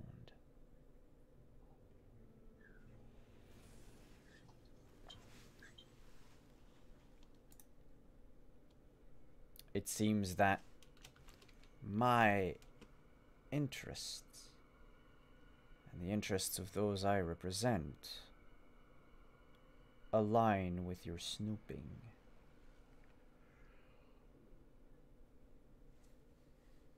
What'd you do to my bodyguard? Oh, I don't know. You might find out. I have no interest in your bodyguard. I just thought it would be easier to reach you through his phone, since my files on you say that you are distrusting of individuals. When and where?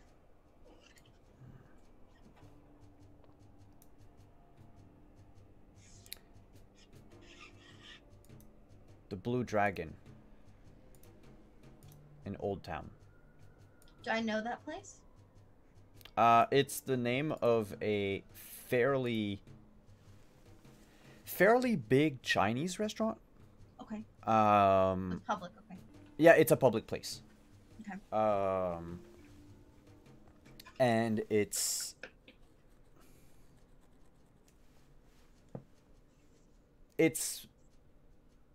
not upscale,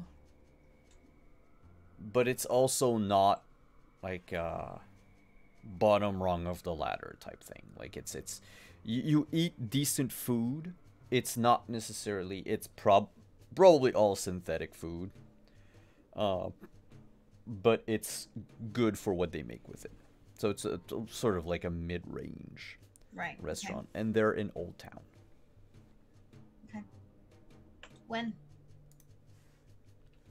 How about tonight? Say 7 p.m. We'll see. And I hang up. I go over to my window and open it and chuck the phone out.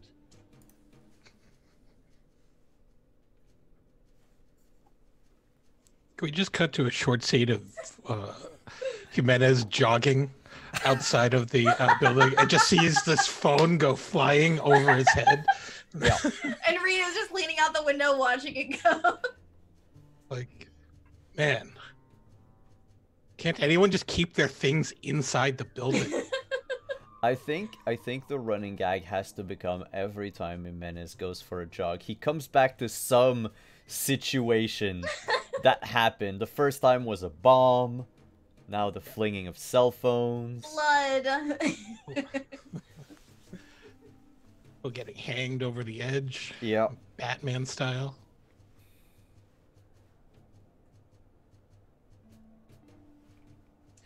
I am going to send a text to Mr. White almost immediately, and it just reads, "Someone knows about us. See what you can find out about a Kiyoshi Shiro."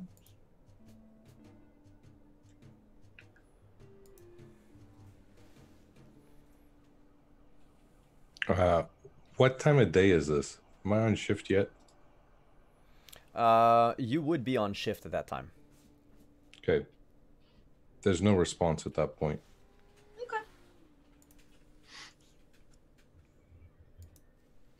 And that has nothing to do with anything other than he wouldn't have it available. Right, of course. I'm gonna do my own sleuthing, in addition to whatever I assume Mr. White is up to in character. Just kind of, internet sleuthing. You can make a in this case it would be a local expert. Okay. But we'll say use the modifier for unfamiliar equipment. Okay. Not because you're not like using something relevant to this, but it's because his identity is somewhat very private. Sure. So that's a local expert, you said? local Okay. expert, yeah. Let's see.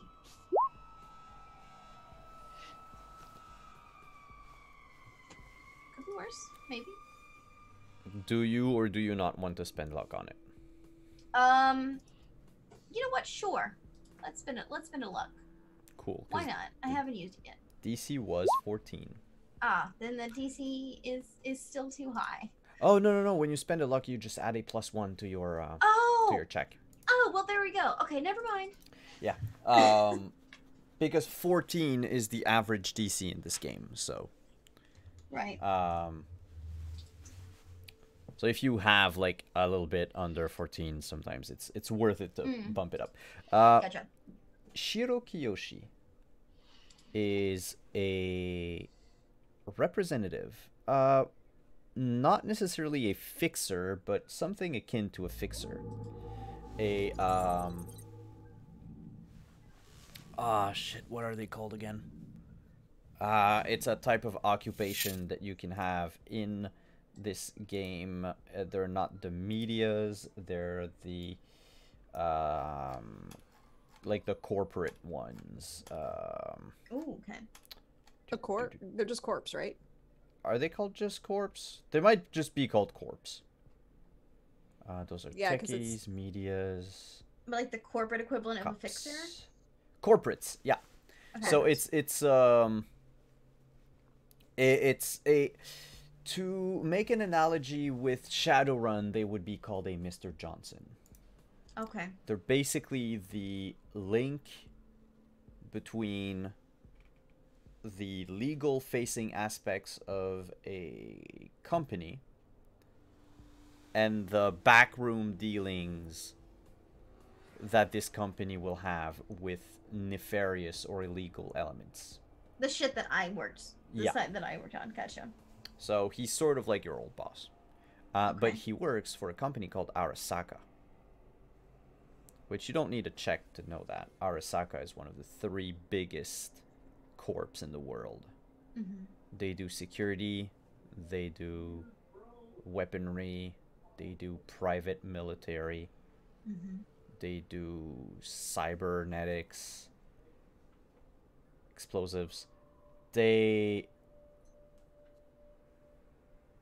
right before the time of the Red, actually what began the time of the Red was the nuclear bomb that exploded inside the Arasaka The Tower. towers, yeah. Yeah, Mhm. in the middle of Night City.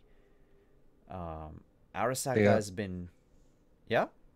They also make Jinx's favorite gun. They also make Jinx's favorite gun. They kept a low profile since doing, like, you know, damage control Right. mostly.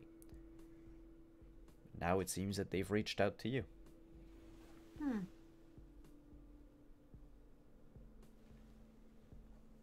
Okay. Weird. Okay. I am trying to just keep cool, because I do not like the fact that people know who and where I am. So I'm just gonna say I go through like at least 2.5 packs of smokes just over the course of the day. All right. While this is happening, Just a chain stack. I'll go to Iminez first. Because you have left your day job at Waffle House for another job. So what do you do today? What's your plan? You're muted.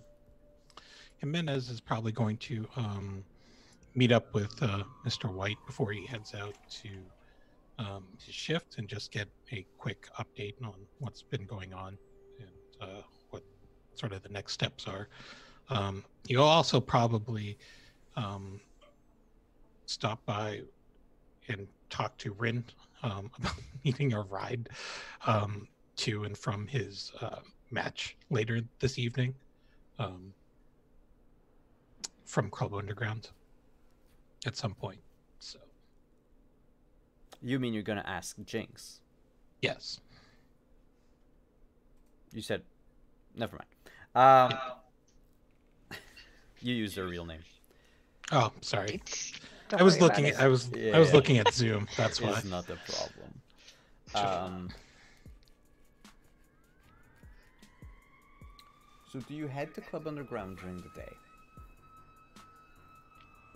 Or let's make sure, Mr. White, do you update Iminez with what happened before leaving for work?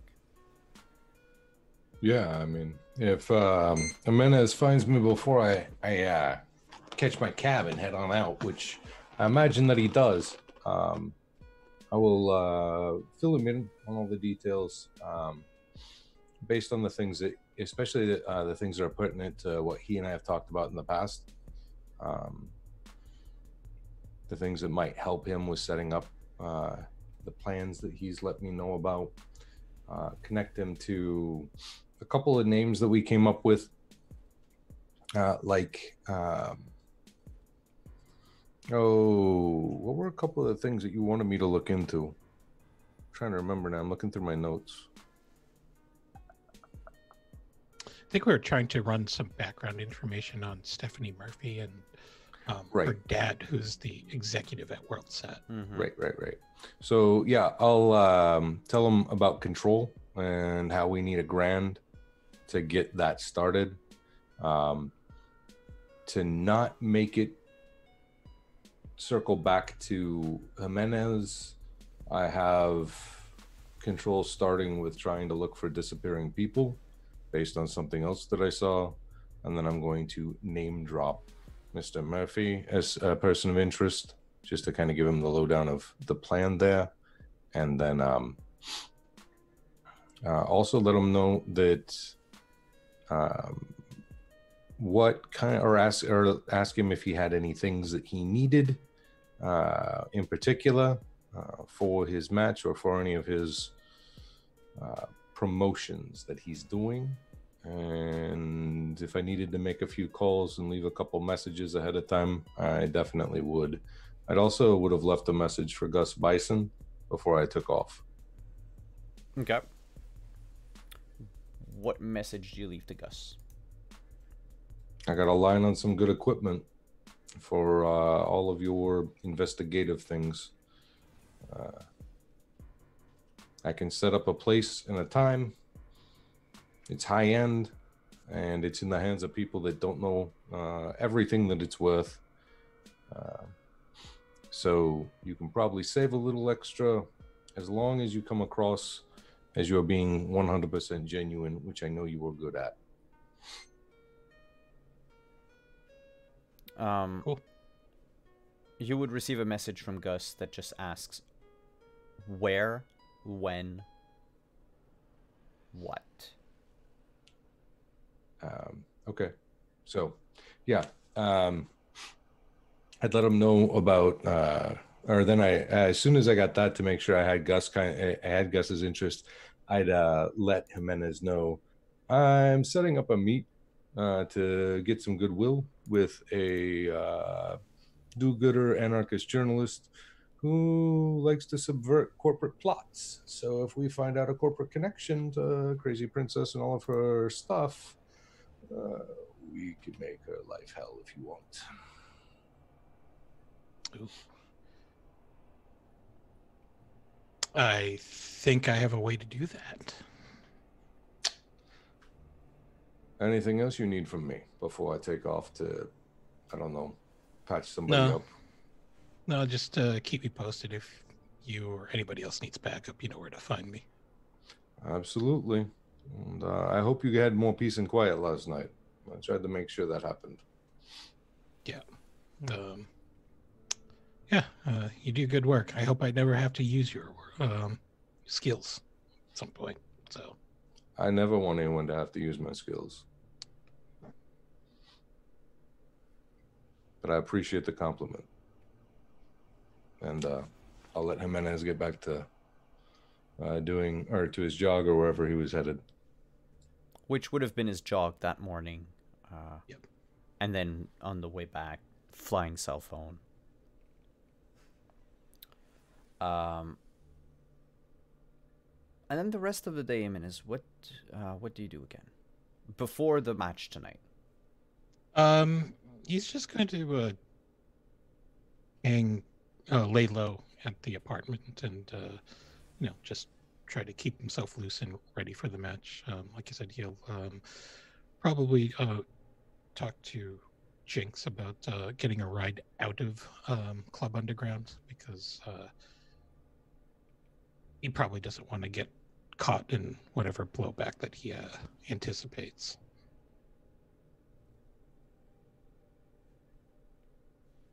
Is Jinx okay with that?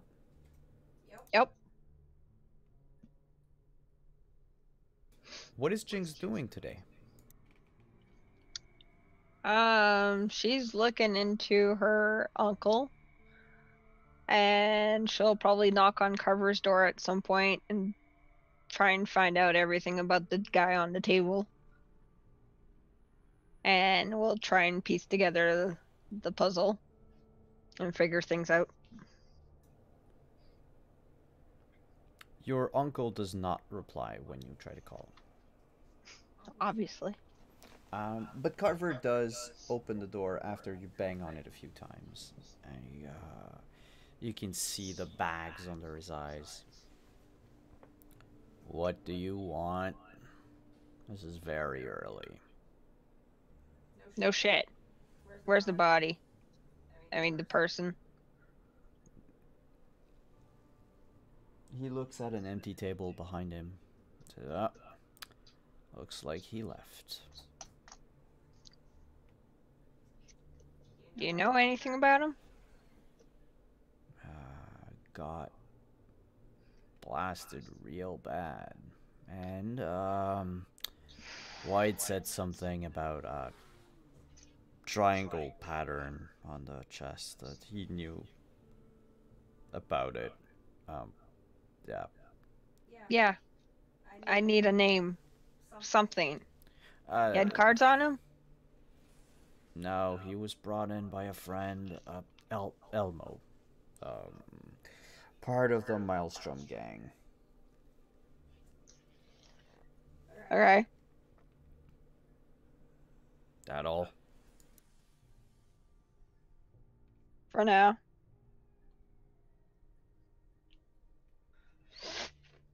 So I'll look into the Maelstrom gang and Elmo.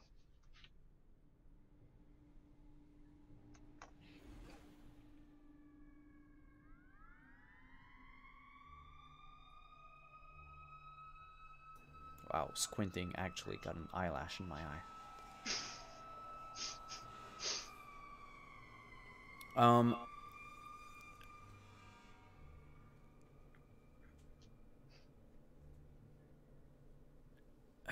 You find more information on the Maelstrom gang in the scream sheets than you would find on a particular person called Elmo.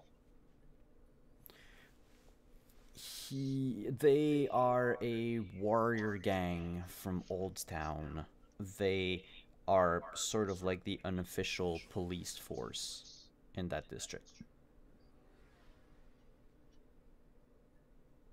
Would I know somebody from them, or somebody that I know them? Maybe the Harpies would have known. Okay. But your family never dealt with the Maelstrom.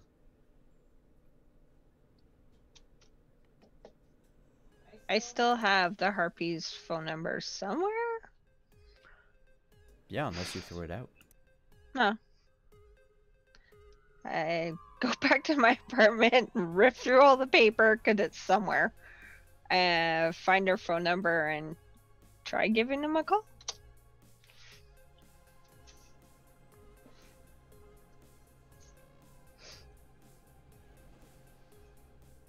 Jinx? Hey. Is that you? Yep. It's been forever. How are you? Are you in trouble? No. I need some info though. You were supposed to lie low. Did you lie low? Yeah, I've been lying low. Kinda. Oh, I'm sure we can trade info.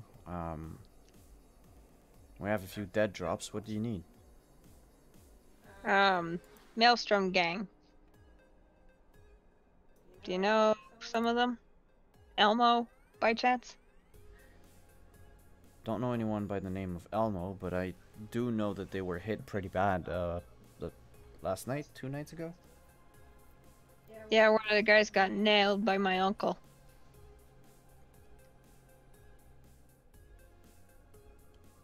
I don't know why. I'm trying to find that out. I'm trying to find info on my uncle. Well, some guys went to their hideout and just shut the place up. With no reason? I don't know. probably just a booster gang war. Wasn't your uncle like a part of a nomad family? Yeah. Was. I don't know what you would do with. I don't know. Maybe it's just a. He joined a gang or something. I don't know. By the sounds of it, from what we heard, it was. It was pretty vicious. Could you get me in contact with one of them? I don't even know if there were survivors. Well, there's one survivor, but he's gone. We had him here, but he upped and left. Well, I could find you the address exactly of where that took place. Yeah, that'd be useful. Okay. Please. We'll put it. So you know the old Scream Sheet machine at the corner of 7th and 43rd? Yep. All right. Look into it at 5 o'clock every day. When we have the information, we'll shove it in there. Cool. Thank you for this. Yeah, it's nice to hear from you after like what? A year? 2? Something like that? I don't know. I lost track of time. It's been a while. Well, yeah. We're on sort of a break right now.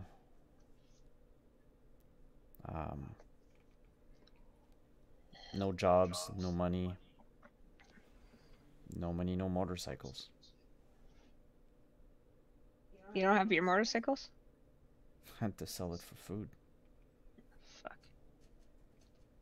I'll try and find you jobs. That'd be cool. Okay. Alright, well, I gotta go. Yeah. Take care. Yeah. They hang up. So...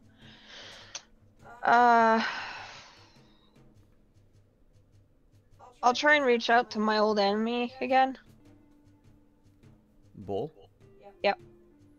And see if he has anything.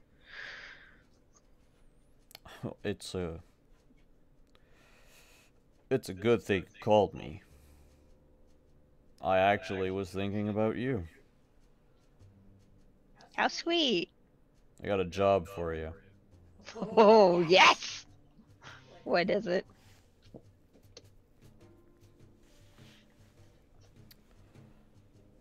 When's the last time you worked, as a waitress? Are you shitting me? No, that's gonna be your cover. Oh. Okay. Not nomad related, but I need someone to do something. And I need someone to do it quick-like and sneak-like. Okay. What's the job?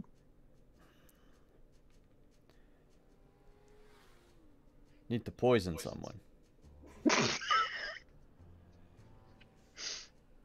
Alright. There's this big wig coming into town. A rep from Arasaka. Okay. And, some of my people asked me to deliver a present for him. As a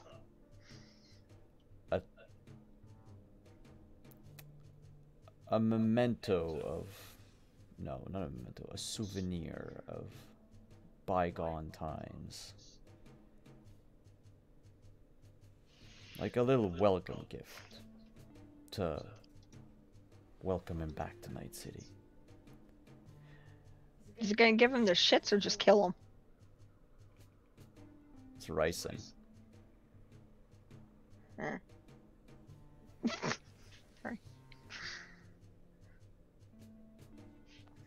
You drop it in his drink, you bring him the drink, you leave.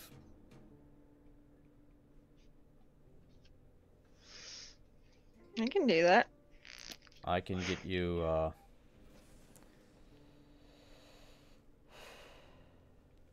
I don't know exactly how they're gonna pay me. It depends on how happy they are. But the payment varies between 2,000 and 12,000 euro bucks. I know it's solo material normally, but they don't want anyone to go in guns blazing.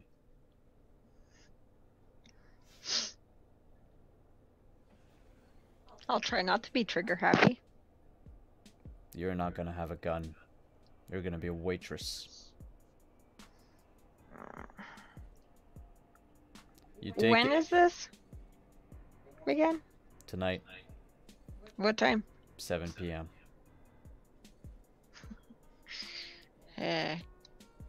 I'll get back to you.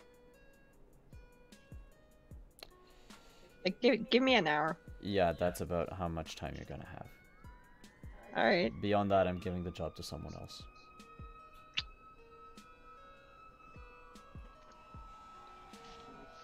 All right, an hour. I'll call you back. And he hangs up. And that's where we're gonna end tonight. What? We're just gonna show up at this fucking restaurant all together, ran completely separately. Hey, Dr. Frost, can you carry a portable hazmat, decontamination shower for the rest of us that might be in this restaurant? Because, Oh my god! Not until payday. Everything is connected. Why? Why? No, not. I'm just imagining Reno sitting at this table, and like the waitress comes up, and it's just like, And Jake's being like, don't, no. and everyone just being like, can we have the decontamination shower set up here? Oh my god.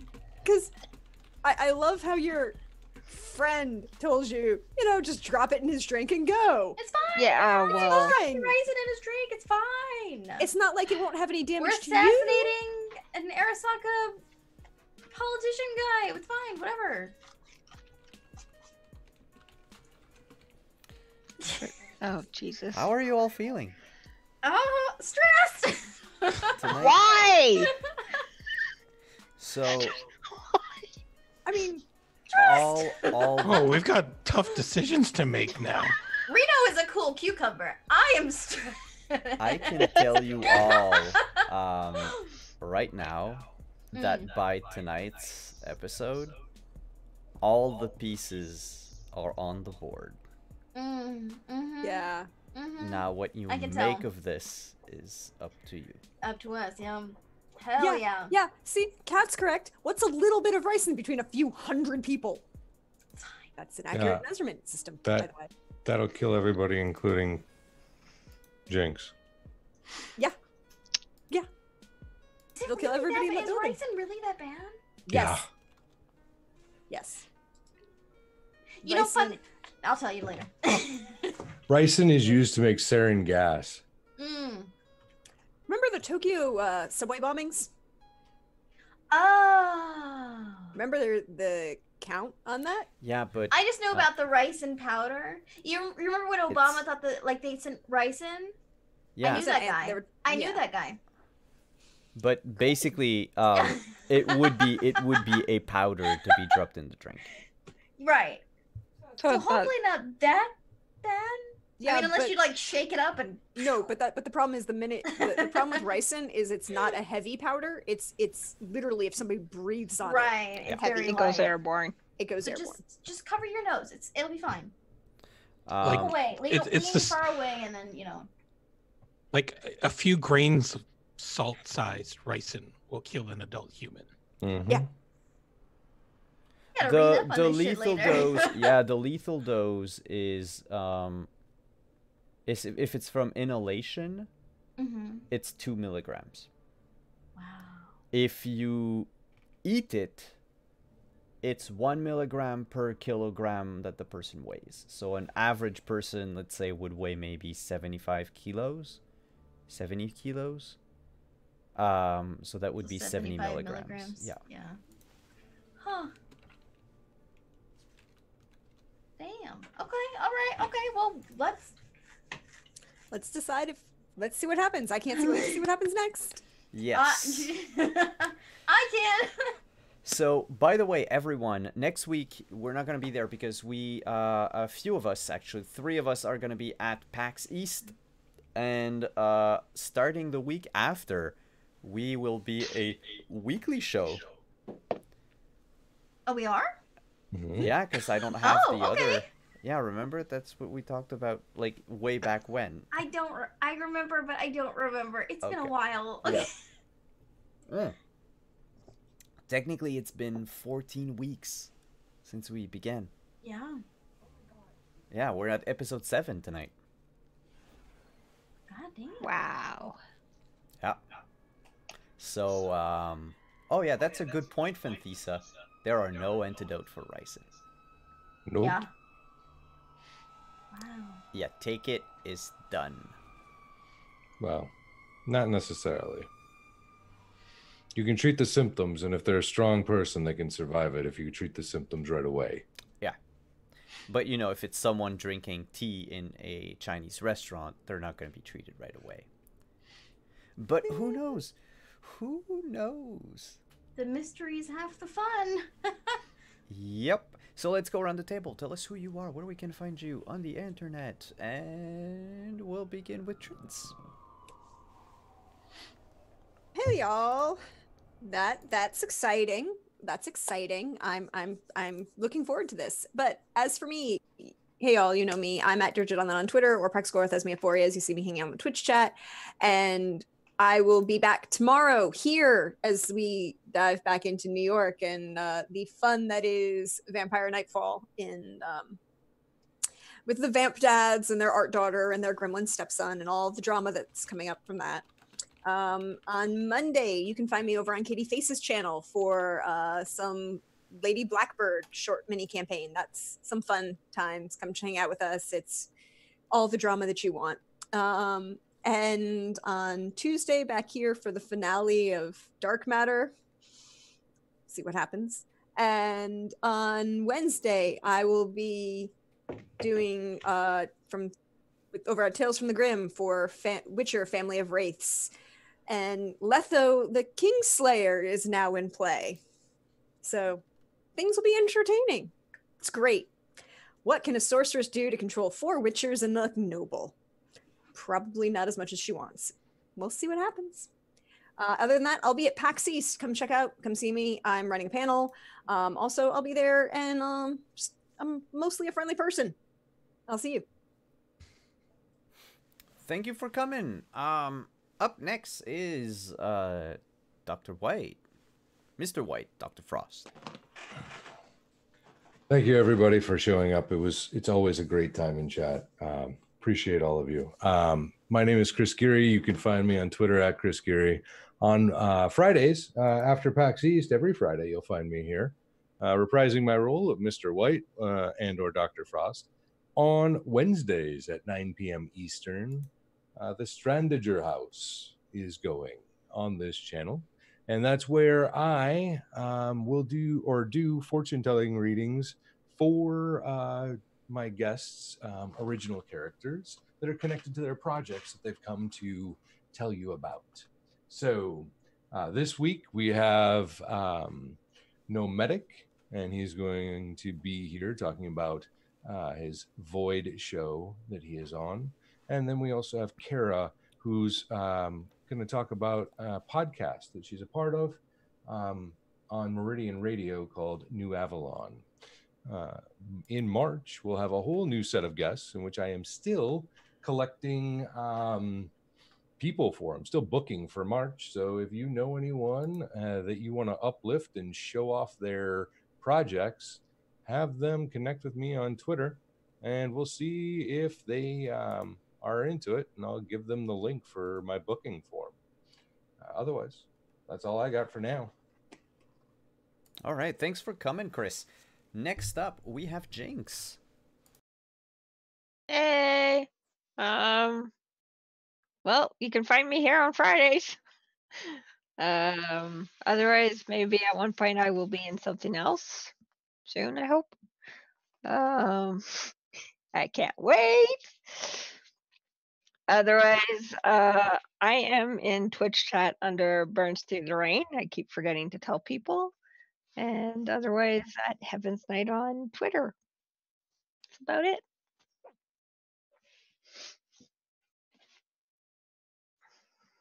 I was muted. Jimenez. How's it going, everyone? My name is Anino. You can find me on Twitter at Anino Gaming. Next up, see, tomorrow I will be on the Other Doc channel for another exciting episode of Invisible Sun.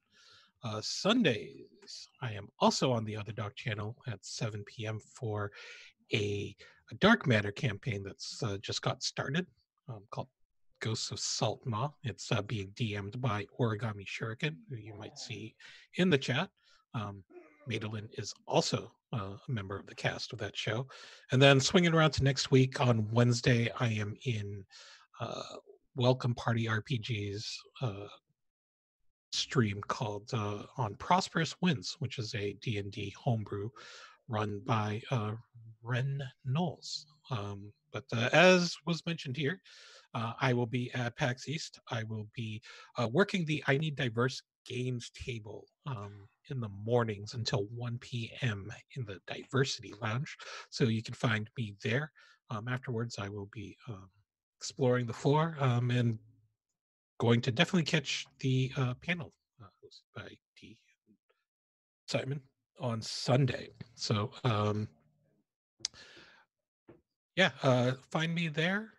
Hang out with me in the afternoon because I don't have anyone who's going to the show with me, and I don't want to be that dork who's going. No. We're gonna hang out, and there will be ramen. Okay, we'll do ramen, or at least hot pot, right? Yeah, we can do that too. Okay. So there you go. Thanks Now for I'm coming. sad I'm not going to PAX East. Thanks for coming, Anino. Thanks for coming, Rin. And last but not least, Yeah, is it's Rena. me. Oof, I forgot your name for half a second. It's okay, it's fine. Yeah, I'm Adelaide Gardner, Adelaide on Twitter. Next up on Sunday, we are recording another episode and 2 of Faith Forge Academy, which is a new podcast. We just reached 2,500 downloads on iTunes, which is really exciting, and we are on the top 100 of fantasy podcasts now. Yay! I've never done a podcast before, so it's really exciting. Yeah, I'm fucking thrilled. Let's do this. I'm sad that I don't get to go to PAX East, but if y'all go to Gen Con, Ramen at Gen Con. We're going to be running Cyberpunk, Witcher, Falkenstein. I will be running my games at Gen Con. So. Nice. Yeah. Also, ramen. Please. Yeah, Ramen. I'm down. Yes. We just did like dim sum like all the time at PAX East. I mean at PAX Unplugged, so I think Gen Con will be the ramen. Mouth is So watering. instead of talking about food, I'm just gonna do. Thank you, Adelaide, for coming. Did you have anything else to plug? We got Fae Forge on Tuesday. I play in Robbie Rawlings' homebrew campaign of 5e called Revenge of the Gith. Things are getting pretty intense. I think we have 3 episodes left in this season, so shit's getting good. That's about it. That's it for me. Awesome. My name is Simon at Wandering DM. Sorry, Lindy, we're just finishing up. But you can catch me here tomorrow playing Vampire the Masquerade. More importantly, you can catch us here on Sunday for a very special charity game to benefit the charity organization called Special Effect. We're going to be playing The Witcher with B. Dave Walter, Carrie Butler, Doug Cockle, the voice of Geralt of Rivia, Sarah, whose last name I still don't know, but at Mustangsart on Twitter, and Johnny Chiodini previously from Eurogamer. I don't remember the company he works for now. Dicebreakers. Dicebreakers, thank you. And we'll have tons of giveaways. We're going to have special custom-made shirts that you can only get for the duration of the charity that were made by Realm One. We're gonna have dice. We're gonna have access to a virtual tabletop Astral. So free like subscription to that, to Sirenscape, plenty of PDFs from Magen Press, from Talsorian, and we're gonna have games from CDPR anyway to give out to our donors. Everything goes towards helping disabled people be able to play video games and enjoy just, you know, using a computer again. Otherwise, you can also find me on Monday over on the Onyx Path channel for the finale of Seattle by Streetlight, as we are all very, very sad and confused. Next Tuesday is the finale of Dark Matter. After 14 months, the campaign is finally coming to an end. And then after that, you can catch me at PAX East.